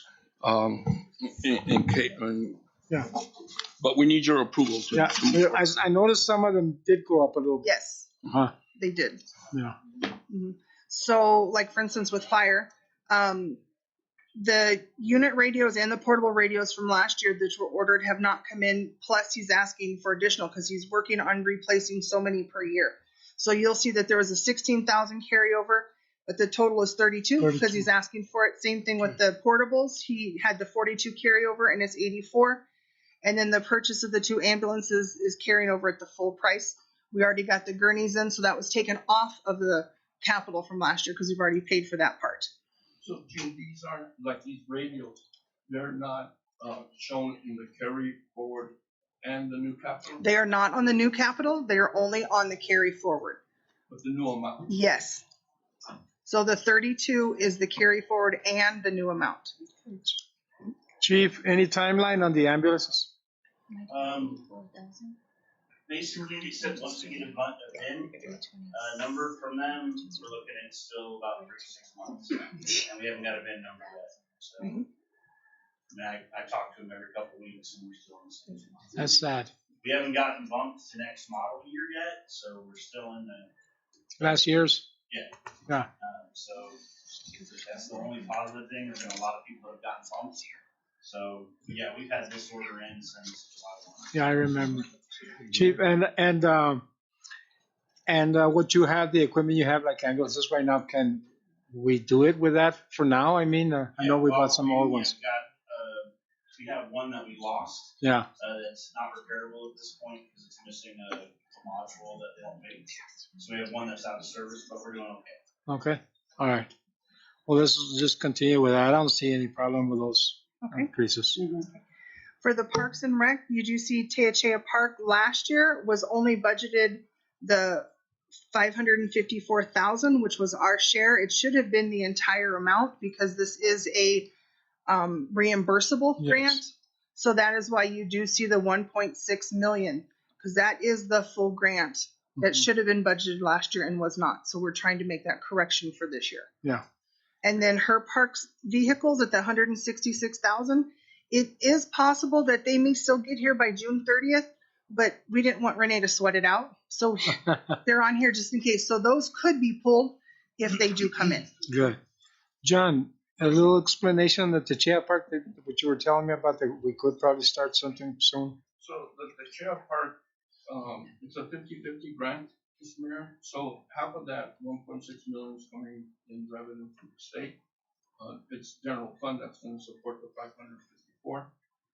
We just signed an agreement with the state parks, so it'll be on your next council meeting for ratification that we signed that agreement. I hope you all vote aye on that. Yeah. If not, I don't know what the heck will happen, but we're asking for ratification. And with that signed agreement, Renee, did they Renee here? She just so Renee, we sent it to Park, and Renee should be able to use that signed agreement and be okay with Park to start the bidding process, because what that agreement says is you're guaranteed that money. It's just not yet. But we can start. Good. You know how the bidding process? Bidding process. And the bidding process is going out and finding what contractor can build it for 1.6 million. And then once we get those bids, we'll bring a contract forward to mayor and council. We're hoping the bid will fund phase one in its entirety. And if it doesn't, there's a future opportunity to ask for if we're short, we can ask for 50% of that also. But it's also 50% more. So if that, for some reason, were to happen within the next budget year, we'll be back in front of mayor and council saying, hey, listen, it's going to be more than 1.6 million. We need another 30,000. We need to spend 15,000 out of somewhere. Yeah. It's a contingency, right? Okay. And the state's going to put in the other 16. All right. Good. Well, there's. So I'm hoping it'll come in at the 1.6 for phase one. Good, John. Thank you. Jean? Okay. So for facilities, we have the replacement of the windows at the Prima de Alta Museum. And then we also have the utility truck for the electrician, 35,000. I almost said million. 35,000 was approved last year, and it did go up. This one went up to 55,250. One question on the windows. Is that going to remove the Prima de Alta building out of historic? No. No? What they're looking for is windows that will keep it within what we need to have to keep it all still historic. Good. I think that's one of the reasons it's taking a little bit longer. Great. Good job. Okay. Are we okay with the? Yes. Okay. So the last one that we need to approve today would just be it's the cemetery dump truck carryover is still at the 50. It's been ordered. It just has not come in. Okay. And it stayed at the same price. Mm-hmm. And then that's all the carry forward capital from general fund. All the rest of these is what we can look at tomorrow. Tomorrow. Mm-hmm. Okay, perfect. Okay, so then we have our new capital. And this is where if we need to call the directors up, they can sit in the hot seat again. Yes, and so she's going to keep subtracting as we go so you can still see our numbers working its way down. The first one is a vehicle for the city manager's office. A Tahoe. Oh, wait a minute. I actually asked for a motorcycle with a little passenger for John. So we were getting a sidecar, so we were going to whip around. Anyway, so this was the vehicle that was recommended to me. Could you ask who in the hell recommended that to you?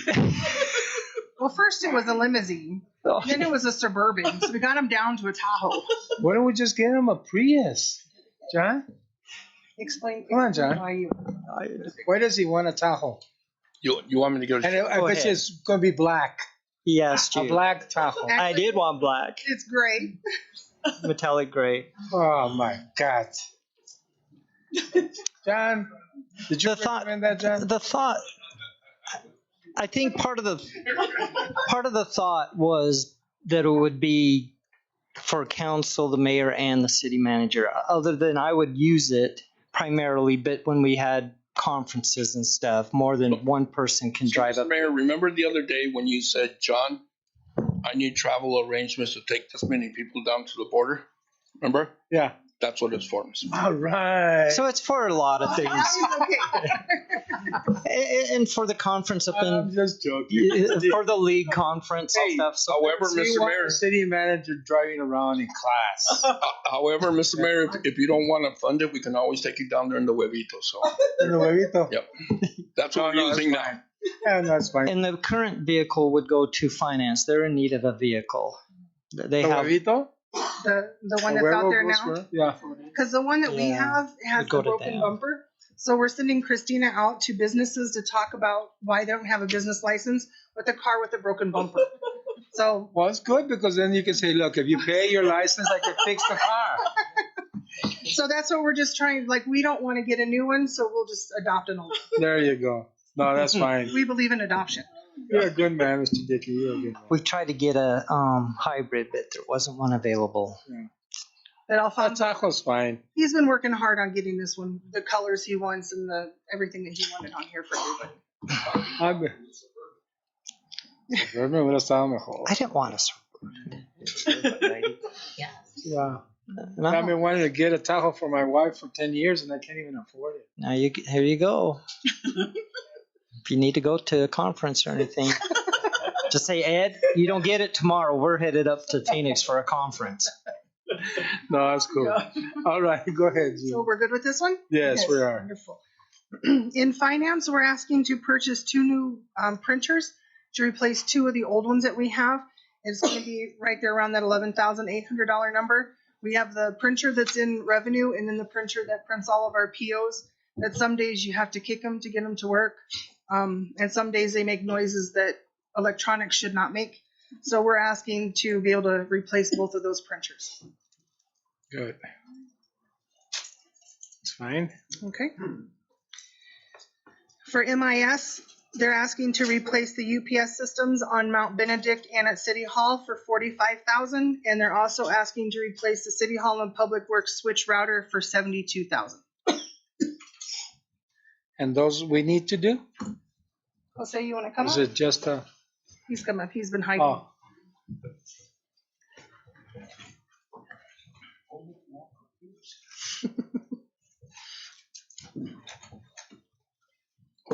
Absolutely, we need them. Okay. Yes. It's part of my 5-year replacement plan. It's the this routers and switches that we're going to replace for our PD, City Hall, and Public Works. Essentially, they're the backbone of the network. We just need to make sure most of those are more than 5 years old. We need to replace those. And then the UPS is just the battery backup for Mount Benedict and the tower back here. It's all public safety. We need to make sure those get replaced. Perfect, Jose. I agree. And then next we have the library. Danitza's asking us to replace the shelving, desk, and chairs at all libraries, and that's the one that would be split in half with the county IGA. And then the main library renovations, and we also have 2 AC units for the main library. Danitza, do you want to kind of explain a little bit of the renovations that are going on and your sob story of your broken AC? The 2 AC units, I just found out last week, one of them already stopped working. So they're 40-year-old units that need to be replaced. That's for that. The main library renovations would be the carpet, which is half of the library, the children's area. You can see like the lines already because we need it. Also, it would be a staff bathroom. Now that COVID is over, people are coming back in, and there's a few issues with and incidents with the restroom. And the other one would be a main door replacement. The one we have right now is too heavy and it's not ADA compatible, so that's where the main library renovations would be. And that's full price. Yeah, as a matter of fact, that's a good price for everything you mentioned. Yeah. And so, Mr. Mayor, just so you're aware, the 33.9 and the 25,000, we don't split that with the county. That's 100% funded by general fund. Yeah, that's ours. Perfect. Good. Okay. For police, they're asking for tasers. They're also asking for 2 brand new, they're 2 vehicles. He had 4, and that's what he mentioned this morning. We talked him down into moving 2 into one of his grants. So now he's only asking for 2 other vehicles plus the tasers. Chief, do you want to say anything about those? Don't taste me, dude. Don't taste me. Mayor, Council. So we have 10 tasers. This is for 10 tasers, and we don't have any more replacements. And we're not upgrading the tasers to the latest and greatest model. We're keeping the same model. But when they break, we don't have any replacements. And with the hopes of having more people come in, I just want to make sure that everybody has the proper equipment to do their job. The two 2022 Ford Interceptor vehicles, we had 4, but I'm taking 2 out of those out of RICO, and with hopes that we can pass that phase 2 for the salary increases for my officers. Just like everybody else gives out $7,000 to $10,000 in incentive, I'm trying to lure people in with at least a proper brand new fleet. And again, change the image of Nogales, make sure that we look professional, and the police department is driving good looking cars, reliable cars, first of all.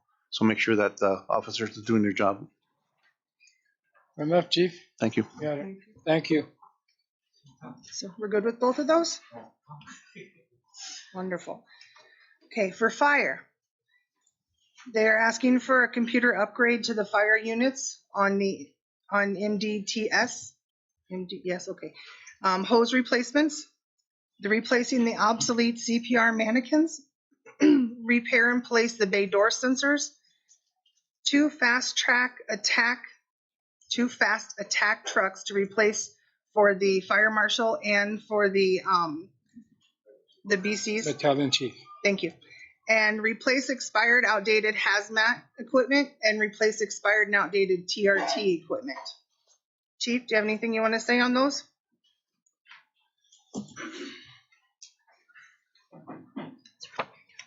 So the computers, we had started that process this year with the update to Spillman. The fire department doesn't have MDTs in their vehicles like police does. That was a fire chief decision a while back. I don't know why they wouldn't have gone with it at that point, but we are where we are. So we're putting in this year in most of like the frontline engines and ambulances, the MDTs. So then they'll get the information out of Spillman in there, and then we don't have to keep asking what the address is and those kind of things. This is the continuation of that project to put them in the brush trucks and the battalion chief vehicles. Hose replacement, there's a shelf life on them. We have quite a few that are approaching the end of the shelf life. The CPR mannequins became obsolete in 2019, and for us to be able to continue the training internally, so we're not bringing in other people and having to pay them to do it, we need to replace those. We've had a couple door strikes this year because we have either no sensors or broken sensors on our door, and we want to upgrade that. The two fast attack trucks, one would be to replace an existing brush truck that is in the same position as the ambulance. It's missing a module that we can't get anymore, and to decommission a few of those red pickup trucks. We have right now where a battalion chief will show up. They don't necessarily have a red pickup truck with a few things in the back. This is to actually have them have equipment if they show up on scene and be able to at least put some water on something if they need to. So these are water capable. We're not buying something that doesn't have water on it. That depends on when we get to the new employees, though, what we approve there, because if we don't approve one thing, then we would only need one of these. And then hazmat equipment, we have some very old gas monitors that the city of Tucson maintains for us, but we're cruising up and down the freeway frequently because they're really, really old and continually break. And then the TRT equipment, there's a shelf life on rope. And so you have to keep a rope log, and we are reaching the end of the life on the rope, and that's pretty much to update all the rope. Good job, Chief. Perfect. Okay. For the cemetery, there needs to be repairs on the columbarium roofing and lighting, and also replacement of some of the lights at the cemetery. Renee, do you want to say anything on any of those? Either of those? Ruben. Oh, Ruben, do you want to say anything? What's mine was this? Oh yeah, it's 1 and 1. Are you good? Okay. Well, no, what's mine? You can talk about the Colombian. And I'll talk about the other lights. Oh, okay. Hello, Mayor and Council. Yes, we need to replace the ceiling inside the columbarium because it's like this. ¿Es el leaking, Ruben? ¿Es el leaking? ¿Está goteando? No, not right now. Just sagging? Like 3 months ago, yes. But we just repaired the roof, but we need to change everything. And that's going to be done with the contractor? Yes. Mm-hmm. All right. I don't know for lighting. That's good. Yes. I noticed the other day you were looking at some lights there. Yes. We install solar lights. Yeah, inside and outside. Are they included in this contract? No. It's Mrs. Travers. Okay.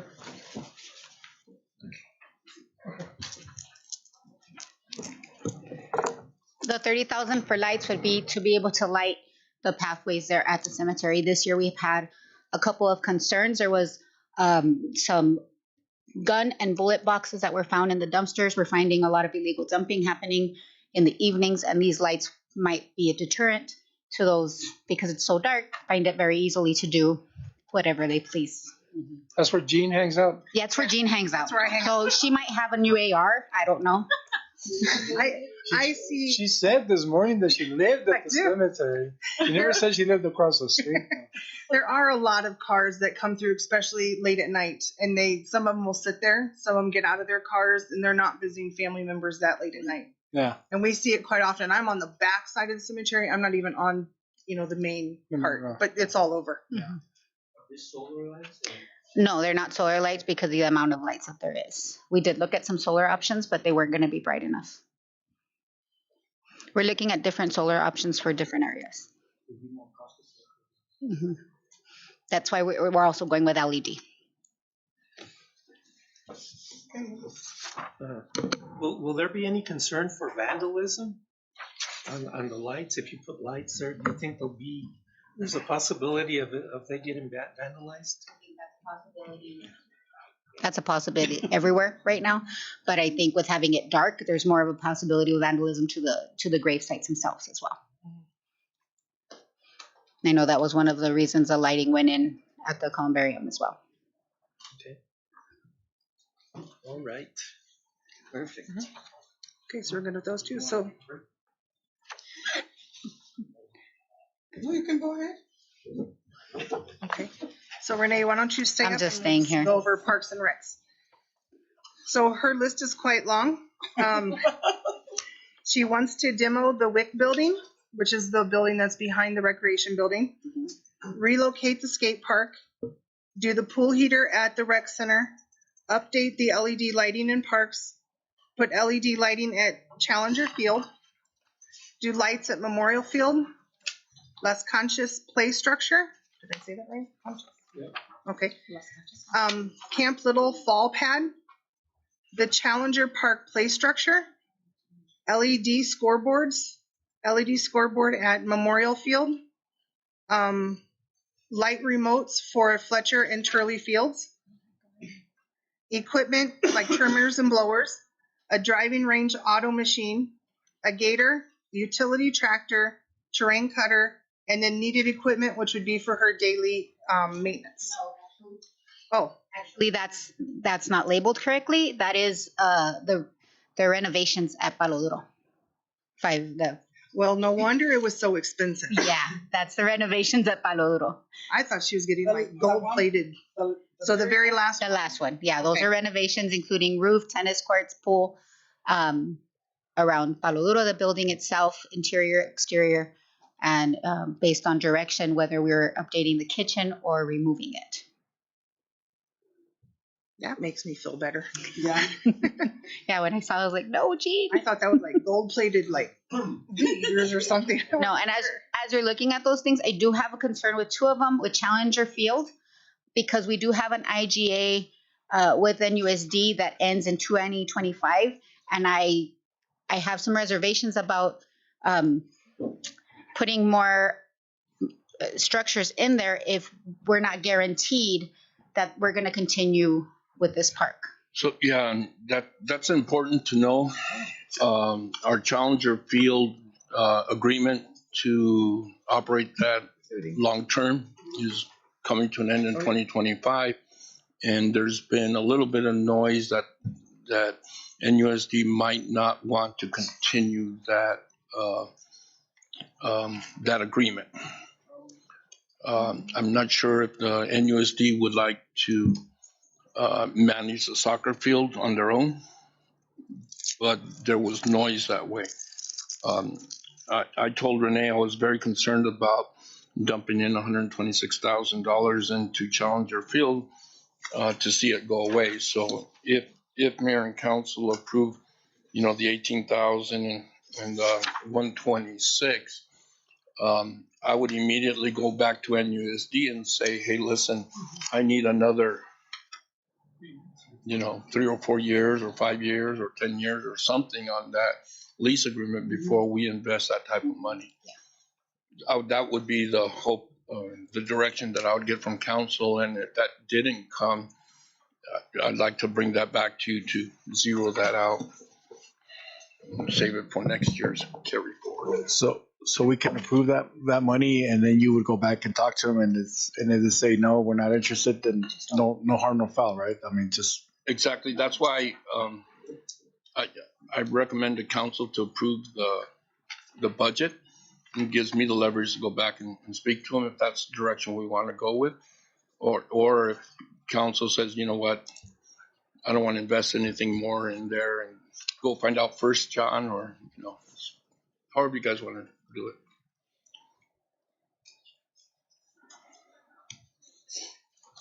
There was recent conversations about field uses. I think a lot of you were aware that became an issue with NUSD, and what was their issue? Field usage. Who could use the field and when? NUSD felt that they should have control over who could get on Challenger Field and when, instead of going through Parks and Rec, right? Mm-hmm. So there was conversations about that, and one of the conversations was, well, in 2025, the lease comes up, we might not renew it. And then as soon as I heard that, I spoke with Renee. Says, well, wait a minute, we got to be very cautious that we don't go put in a lot of capital into Challenger Field if they're not in the position to renew it. So I wouldn't recommend to mayor and council to do this expenditure without getting an extension on the lease. So that would be the 126 and the 18. Mm-hmm. So what was the end conversation on Pearson? Pearson? Yeah, remember we were going to put lights there? The ones from Memorial Park? From Fletcher Park. Fletcher Park. From Fletcher too. They said no, John? NUSD has indicated, thank you very much, but we don't want to put those lights on Pearson. Okay. So next time somebody says, I want to walk at night, yes. Right. You mentioned that last time. Yeah. And we tell them that the high school doesn't want the lights. Okay. And we weren't opposed to it in theory because there was budget savings by not doing that. Mm-hmm. But we're not going to have stadium lights at Pearson. I have a question. Yes. You're going to relocate the skate park. Yes. Okay, and making it a parking lot. Yes. I want to put a parking lot there because if you notice, we don't have any parking for any of our baseball fields that are there. And we want to relocate the skate park to where the WIC building is currently, there next to the rec, for vigilance, for the kids, for safety issues. In the mornings when the crew is cleaning up, we're finding a lot of drug paraphernalia. And so with being able to see who's coming in and out of the park, having it there at the rec center, it'll be a lot safer for our community. You know, I was looking at the figure of 50,000. You know, when they originally built the skate park, you know how much it cost? This is just concrete, and we would be moving the ramps over. Now, if we wanted to look at redoing a skate park the way that other cities have them, we're looking at about 170,000. Mm-hmm. Yeah, because I looked at that as well. So it's reusing the forms that we have right now, and the 50,000 is just in concrete itself. Mm-hmm. Yes. Yes. That's the 30 for the demolition, right? Right, exactly. Because that's just a safety hazard. The doors don't lock. I mean, granted, our fire department's able to do a lot of training there, and so is the police department, but it is a safety hazard. People walk in and out of there, and we're not always seeing. We did have an issue last year in the fall where Border Patrol pulled out some guys, chased them in there. Either way, it's got to come down, whether it's skate park or not. We got to do something with the WIC. Okay.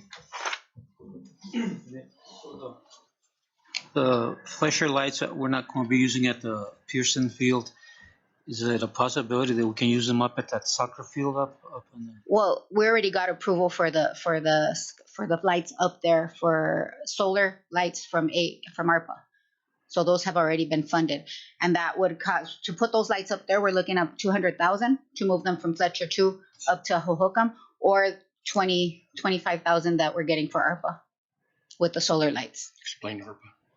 The what is it? Americans Rescue Act. We're getting that funding from national parks. And the lights at Memorial, are we replacing all the lights there? That would be replacing all of them and putting them to LED. And the reason for that, they were very old lights. This year we did have one of the ballast box just go into flames, and that cost us close to $2,000 to replace just one ballast box on one pole. So that's going to start happening. I did talk to Mike Sellers, who is the company owner. I asked him what was this due to? Was it due to animals, weather? What? He's like, it's because they're old, and you're gonna start seeing this with each one of the poles. And are you going to use the same poles that are already there? No, they have to be new poles, and that's really where a lot of your costs. You're seeing that with any lights, whether it be Fletcher, Memorial, the poles themselves are what is costing us a lot now. Anything with metal is what's costing us, but we'll see the savings with going over to LED. Okay. Does Las Canchas include benches? No, that's just the play structure itself. Todo. What, the benches coming from the county? We did get some benches from the county. Yeah, we did. The needed equipment for That, like I said, that's incorrectly labeled. Needed equipment should be for the 530,000 is actual repairs and renovation of Palo. That is to repair the building, including the tennis courts, the pool, the grounds, the roof, and interior structure. Okay. And the dog park? The dog park, that's a grant that we're working on. Oh. So that's not right now. We already put in the sprinklers with the signs coming in. Hopefully they told us within 3 weeks now, so that we can have a ribbon cutting. Estaba escondiéndome las cosas. No, Mr. Mayor, it's because I was confident that Councilman Bonilla would be able to get benches for the dog park too, and I think, are you working? I was ever asked for that. I could still ask for them. I think you should. You're a good buddy. Get them out of the county. Because I'm planning They have them in to storage.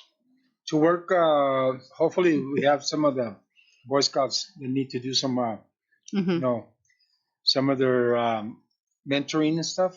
I was thinking of making some of the ramps and stuff, play ramps for the dogs in there with them. That stuff like that, just to get it going. What else are you plan to? We're looking at putting in an exercise equipment at the beginning at the base of the walking path. And then a little ramado that's closer to the water, so that when people take their dogs over, that's all on the grant. How much did you ask for the grant? We're looking at 2 separate grants, one for about 60 and the other one for about, I believe it's 45, and that's going to cover our match as well. Okay, good. Perfecto. Me gusta. ¿A ti te gusta, Councilman? So are we gonna delete the 126 and 18 out of this? We're gonna leave it there. I use this, or no? Yeah, we'll leave it for now until John finds out, and then Then we'll mark it with a red then we pen. can take them out later. It's easier to take it out than it is to put it back in. Right. It's on yellow anyway. Okay. Yeah. Until we get a green from them. Are we finished with Parks and Rec then? Yes. Okay, next is facilities. It's the last one that has capital for the general fund.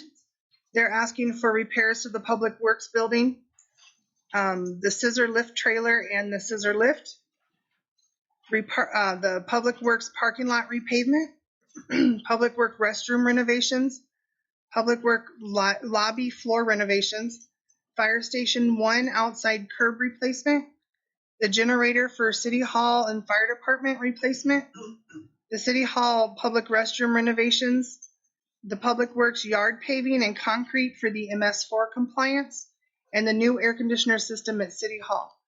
Ruben or Carlos, do either of you want to come up to the hot seat?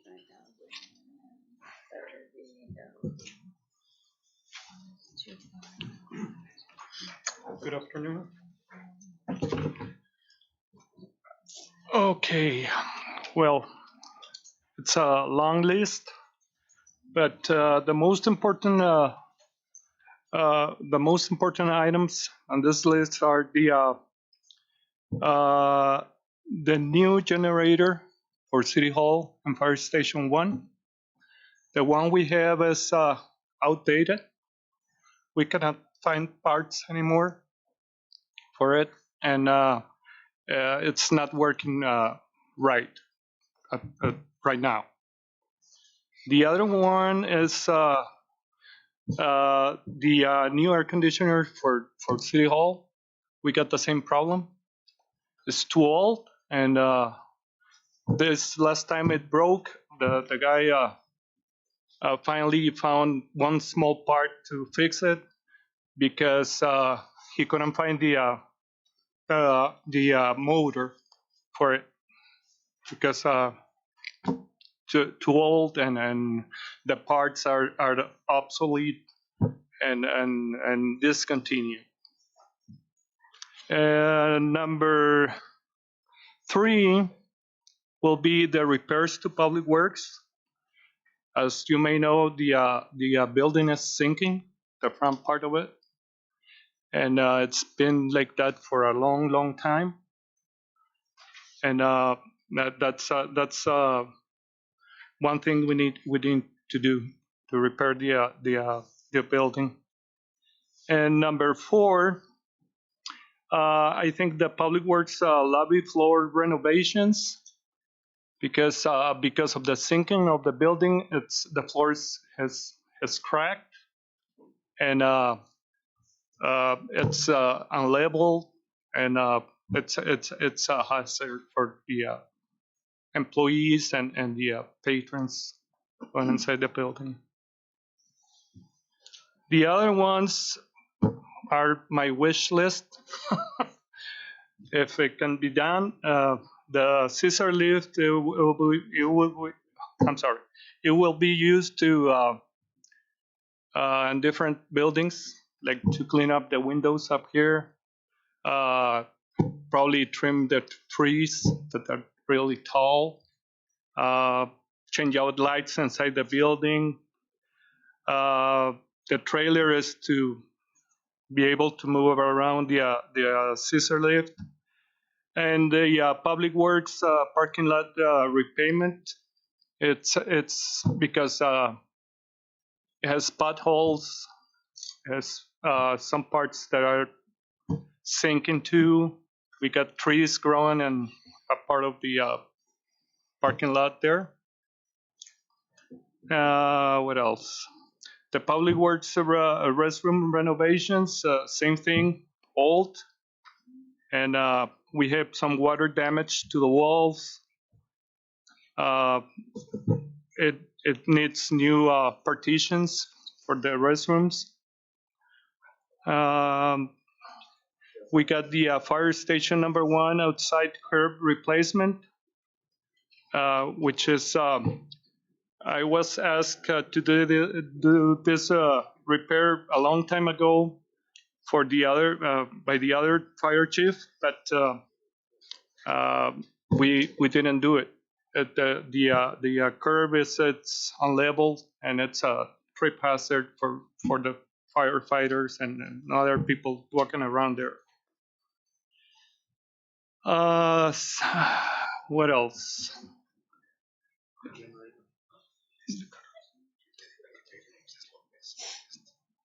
City Hall public. Well, yeah, the City Hall public restroom renovation. We already talked about it. It's because of the smell, and it's because we need to replace the plumbing underneath the floor here. I was hoping that was your number 1. Well, yeah, probably. That's one of the most important too. You talk about $250,000 for the repairs to public works building, and you only said it was sinking. It's been sinking for 40 years. Mm-hmm. Okay. I don't know. No, it's been sinking since I was there. That was a long time ago. As a matter of fact, I think the first year when it was built, that's when it sank. That's why it doesn't have an elevator. Okay. Because it sank. The elevator was supposed to be there, and it was going to be like Leaning Tower of Pizza. Okay, so honestly, that'd be a waste of money. $250,000. Okay. Okay. Because you would never level that building unless you tear it down. Tear it down, compact the soil. See, it's sitting on top of the actual sewer plant, and it was never compacted properly. Yeah, That's what why I the WIC understand. building is sinking also to one side. So unless you level the building down and rebuild it, then you're going to do it. So I don't know who told you that it was going to be 250,000. Did you talk to a contractor, or it was just a guess? That's a number that Mr. Barson has came up with. No. And That one, nothing that to do one, with it. members of the council, I think that should be scratched out. Okay. The lobby floor, that should be scratched out also, because you're not going to fix that unless you level the building. Uh-huh. And the bathrooms renovations, what are you going to renovate there? Well, the partitions and the toilets and probably new floors. And probably the floor underneath the floor there is also cracked because of this. Well, it's not. It's not? No, not inside the restrooms. Okay. I would take those 3 items out of consideration for now, because there's no way you're going to fix that for $250,000. Okay. Unless you get an expert engineer that can go there and tell you what they can do with that building. And I'm going to tell you right now, the first thing they're going to say is it's got to come down. You can't raise it up to level it off. So it's basically, I think those $300,000 should be taken off from there. So, Mr. Mayor, just for clarification on here, so we're looking at the 250 and then That the 35 and 30. 35 and 30. Yes. We should take them off and then consider them later, and then maybe come back later. But I wouldn't recommend you pay an engineer or a consultant to tell you what they have to fix that. Because they might charge you $250,000 to tell just to do the testing. Yeah. Okay. Understand. So figure it out. But I mean, you're not going to fix it. I lived in that building for 4 years, and plus that's the type of work I did. And have you ever seen the little office right next to the entrance? As soon as you go in, that office is right there. Side. That was my office when I was a public works director. Look at that floor. I went from nothing to 3 inches of cement to put the tile on there, and that was in 2000, 22 years ago. So the building's not going anywhere. It's just going to be leaning to the front, so it's not going anywhere. So okay, let's eliminate 300,000 from that one. Okay, so we did. But everything else, I think, should be done. Okay. So that takes care of all of the general fund new capital requests. So next up there is our new positions that have been asked for. There's actually 8 new positions within general fund, which total, including EREs, $607,172.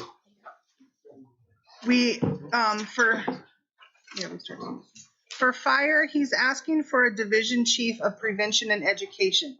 This would be a full-time position, but one thing that Chief and I were just talking about is he currently has a half-time position that is a fire marshal, basically education position. Fire inspection education position. And so that half-time position would be going away, and then we would be creating a full-time position. And then he's also asking for 3 EMTs. And do you want to explain why? It's a good story.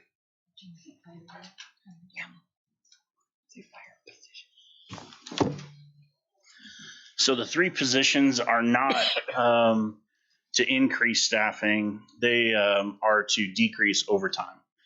So one of the things with the fire department is we backfill to maintain minimum staffing. So with adding 3 additional full-time people, yes, you're going to be paying the employees benefits, but instead of every hour that they're covering being at time and a half, it will be at regular time. So there will be an offset so right now our overtime line is like 360. I don't have an exact number of what that would be decreasing at this point, but it would be, those people would be coming in to backfill for people who are on sick and vacation. So in a lot of departments, they're called rovers. They're scheduled full time. When someone calls in sick, then they just fill that spot as opposed to us bringing in someone on overtime. And that's the purpose behind it. It keeps people from running up their OT and building our pension liability, and also basically gets us more people in tier 3 that are 25-year employees that are going to be paying into the pension a lot longer. So it's a way to lower overtime and work on our pension problem. So there is an offset in the overtime line. What that is, like I said, I can't guarantee that 100% of the hours is going to be, we're going to take off time and a half for 100% of the hours, but we will drop our overtime line. So I'm comfortable pulling probably 40 grand off that line item right now with that. Yeah. Pulling 40 grand off the overtime line item if we choose to go this route, because I'm confident that we will decrease that number that's being spent on that. And plus your part-time would come off this also. Correct. So we can make those adjustments. So the actual hit to your number here is less than the 416. Mm-hmm. You could probably take, I'm just guessing here, 70,000 off of that. Yeah, I'm not sure what the part-time position total was because we have had it open for almost a year now. We had one person that we almost had take the job, but then decided not to. And so that's kind of why we were doing away with it and creating that is a full-time position. Basically, it would be moving the battalion chief fire marshal position to just the fire marshal position, and then backfilling that other battalion chief thing. So that's why when I said if we don't approve it, then we don't need 2 vehicles, because the BCs would share one, and if we don't end up with a separate fire marshal, then we only need 1 vehicle. But yeah. And that also, for the 3 EMT positions he's talking about, this total here includes as if they were working full-time. So we know that they wouldn't be here full-time, but the way the system came across, so it actually, it's padded a little bit. No, they're full-time people. Oh, they will? They're not a new, so when I say they're not a new full-time position. Right. So it is not designed to be full constantly. It's designed, so like we have a minimum staffing of 10 today. It's not like we're raising the minimum staffing to 11 and having an extra body on the truck. It's designed solely as backfill to deal with the vacation and sick. So it's not like we're having an 11th person riding the truck. We're eliminating the vacation and sick overtime by having that person there. But with these people, then I guess is where I was a little bit confused. So are these people then working, are they going to be here working like? They will work 2,912 hours roughly, just like a regular person. Gotcha. Okay. They're just not assigned to anything specifically. They're here. over. They're here to backfill wherever we need them. Okay. They would be here, assuming if it got approved. So that was my mistake. So there's a cost benefit for doing. Mm-hmm.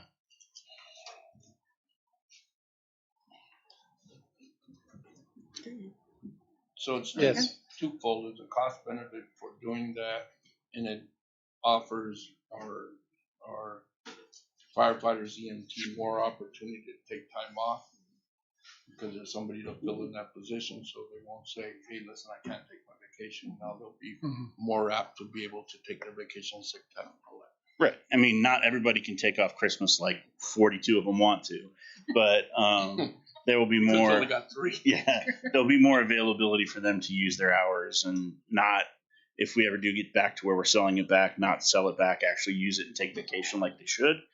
So that's the overall plan with that. And you're willing to reduce your overtime by 40,000? Oh yeah, absolutely, without a doubt. So you're reducing his overtime by 40,000 and giving up that part-time. Getting a part-time. Okay. That comes. I support you, Chief, 100%. Yeah. Okay. Wonderful. Thank you. Next is the library. She's asking for a library assistant. Do you want to explain your position? I don't think so. Mayor, council, I thought he was serious. Like, Didn't even give a chance to sit down. It would be a position for the Rio Rico Library Oh. since it's growing, and I know we don't have Saturday hours over there, and we do want to. And also, we would use the position as a floater in case one of the branch libraries is understaffed. So that would be that. There's something heavily pushed by the board too. Yes. Ooh, the board. No, that's a good one. No, that's good. That's good. That's fine. Okay, perfect. And then the last one is for police. They're asking for an evidence technician. Quit playing games on your phone. If he does that one more time, he's buying lunch tomorrow. I think so. So we're asking for another, excuse me, allergies. We're asking for another evidence technician. Years ago, we had two. They did away with one. Actually, we transferred it over to communications.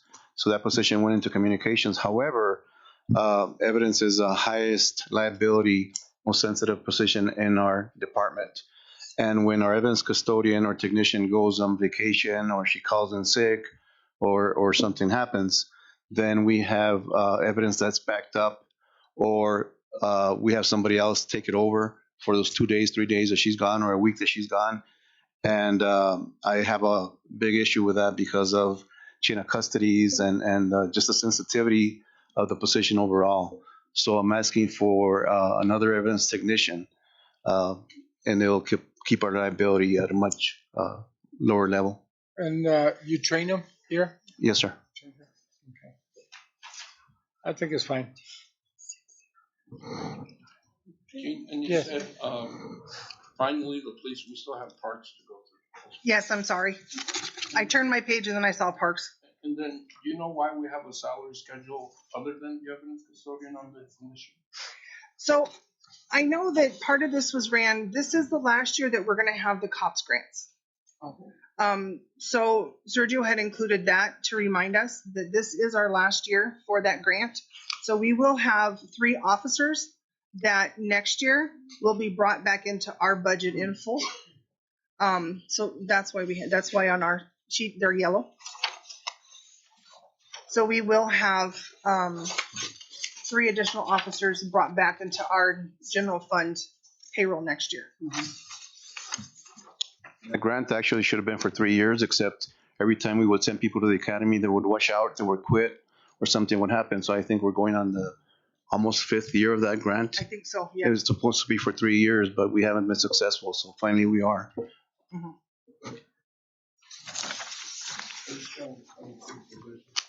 There, a few of those on there were ones that they had requested for raises, but if phase 2 goes into effect, then the raises wouldn't go into effect. So, and we did have a few other departments that did request raises for some of their employees, separate. But if phase 2 for the employees goes into effect, then those raises wouldn't, because a lot of the raises were actually similar to what their longevity step would be. And in fact, for a few of them, it would bring them up a little bit higher. So that's why you see those police officers, John. And all the colors is because that's what Sergio does, is colors for everything. Thank you. And then our final one is Parks and Recs. It's 2 positions. One is for an administrative office assistant and one is for an additional groundskeeper. Okay, the office assistants, because I was gonna ask to change her category, but that I'm seeing a lot of the responsibilities that the secretary is currently doing that do not fall under the secretary description. The reason I'm asking for this position as a whole is that the secretary position would then be used for the new building once it gets open. So that position would not get filled until the building needs somebody there. And then the groundskeeper, because we inherited we have 5 new properties. We have Las Canchas, the park on Trinidad, the dog park, the Meadow Hills walking path, and Palo Duro that we're maintaining to keep that to help the fire department with the fire hazard. I told you, Mr. Bonilla. Te dije que eso iba a pasar. You're lucky she's not asking for 3 groundskeepers.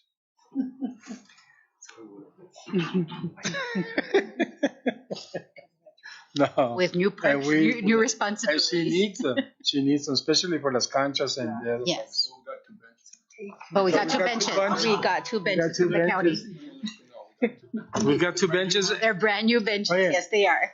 John, we got 2 benches and we gave half of the city to the county. It's a good deal. What a deal. It's a wash, right? No, Okay. you're good. Thank you. Okay, so that would be I'm the glad last you one. only asked for one.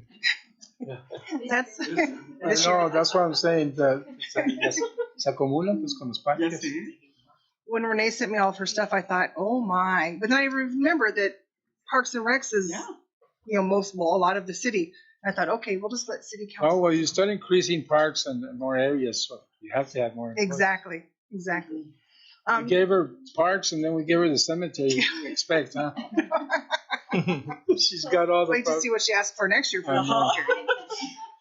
I want to see a water fountain, a big fountain in the cemetery. So that wraps up the new positions. So if you notice, what we did is I had Michelle go ahead and put the phase 2 at the full 1.2 million in there so that you could see where we stand. So with all of phase 2, with the total amount, all of the carry forward, all of the new capital, and all of the new positions, we are left with $1,058,266. That then Adds to the 6,932,199. the one on the other side of Mr. Massey's head. Okay. So what we currently have in reserve, that would be added into it. And then that, and the chief said 40,000 could come out of the overtime, so that would also be added to it. And then, like we said, we've estimated pretty conservatively, so those numbers will probably go up. And then the fuel, if we take this current year's what we budget for fuel and maybe just take 10% out of each budget, maybe something like that. So it's overall, and then that'll be another little savings. And then people just need to watch their fuel. Did you remove the 300,000 from facility? Yes. Okay. That's why that number's higher than the 878. Yeah, so the number that's over on the board is actually lower than this number right here. Okay. So we took it out. Okay. Very good. Okay. See, that's beginning to look more like a contingency.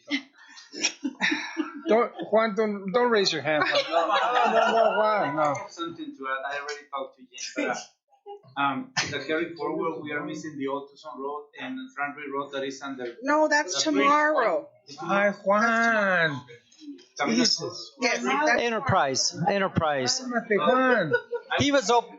Siéntalo para atrás, Chief. Siéntalo para atrás. You're not my best He's friend. getting all excited on it. He was hoping he didn't have to come back tomorrow. So I'm safe then. you're gonna be here tomorrow, Juan. Don't worry. Juan, I need to see you in my office after this. You missed that whole conversation. Ay, Juan. Se está metiendo So we'll en bring something back for that phase 2. It's on my disc. One heart attack a day is good enough. Juan. One is enough. So I think we have enough information to start putting together right now. That was 46,000. For what? Yeah. You adjustment. Yeah. I know, I think we just. Tomorrow with a recap of what happened today with the numbers and stuff. Okay. We'll plug it in. And then we'll go with the enterprise. Yes, sir. Do you think that could happen, Gene? What? I'm sorry. We can start tomorrow morning with a recap of today. Sure. Start working more towards that tentative budget that we're gonna ask them. Absolutely. Can you put that up there in black and white like this? Those numbers into All right. this budget and encode today and have them ready printed for them tomorrow. Those numbers included in the capital and then move forward with that. I can sure try. It's a heck of a system to get all these numbers in there. So it does take some time, but I can sure try. I'll see what I can get. And Jose just reminded me, we need to do the upgrade of the encode this year, the whole financial system that the city uses, and it's about $46,000. We're supposed to say it. I know. And it was missed. I thought it was already in there. No. Yeah. And it wasn't. So better now than you can. But at least he caught it. Yeah. yeah, At least he caught it. so that would be an additional capital item under MIS. All right. So could So can you subtract? Yeah, there we go. put that in there? That's not a carry forward from last year? There you go. No, it wasn't in last year's budget. And then Old Tucson Road. No, I'm just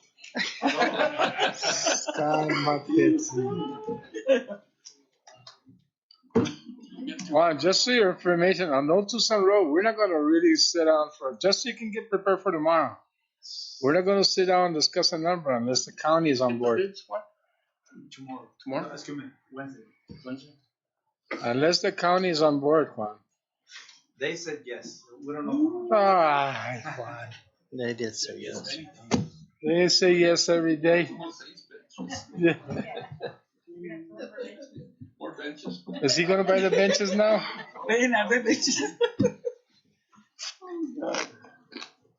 So that's it financially for today. Good. That's good. So Well, I'll be able to sleep tonight. Ended up a lot better. About 16 minutes. early. Board time and under budget, so that's good. Under budget. Wow. Under budget, so. Yeah, that's good. So we're good for That's good. Okay. Yeah. Bueno, acuérdate que yo mañana voy a...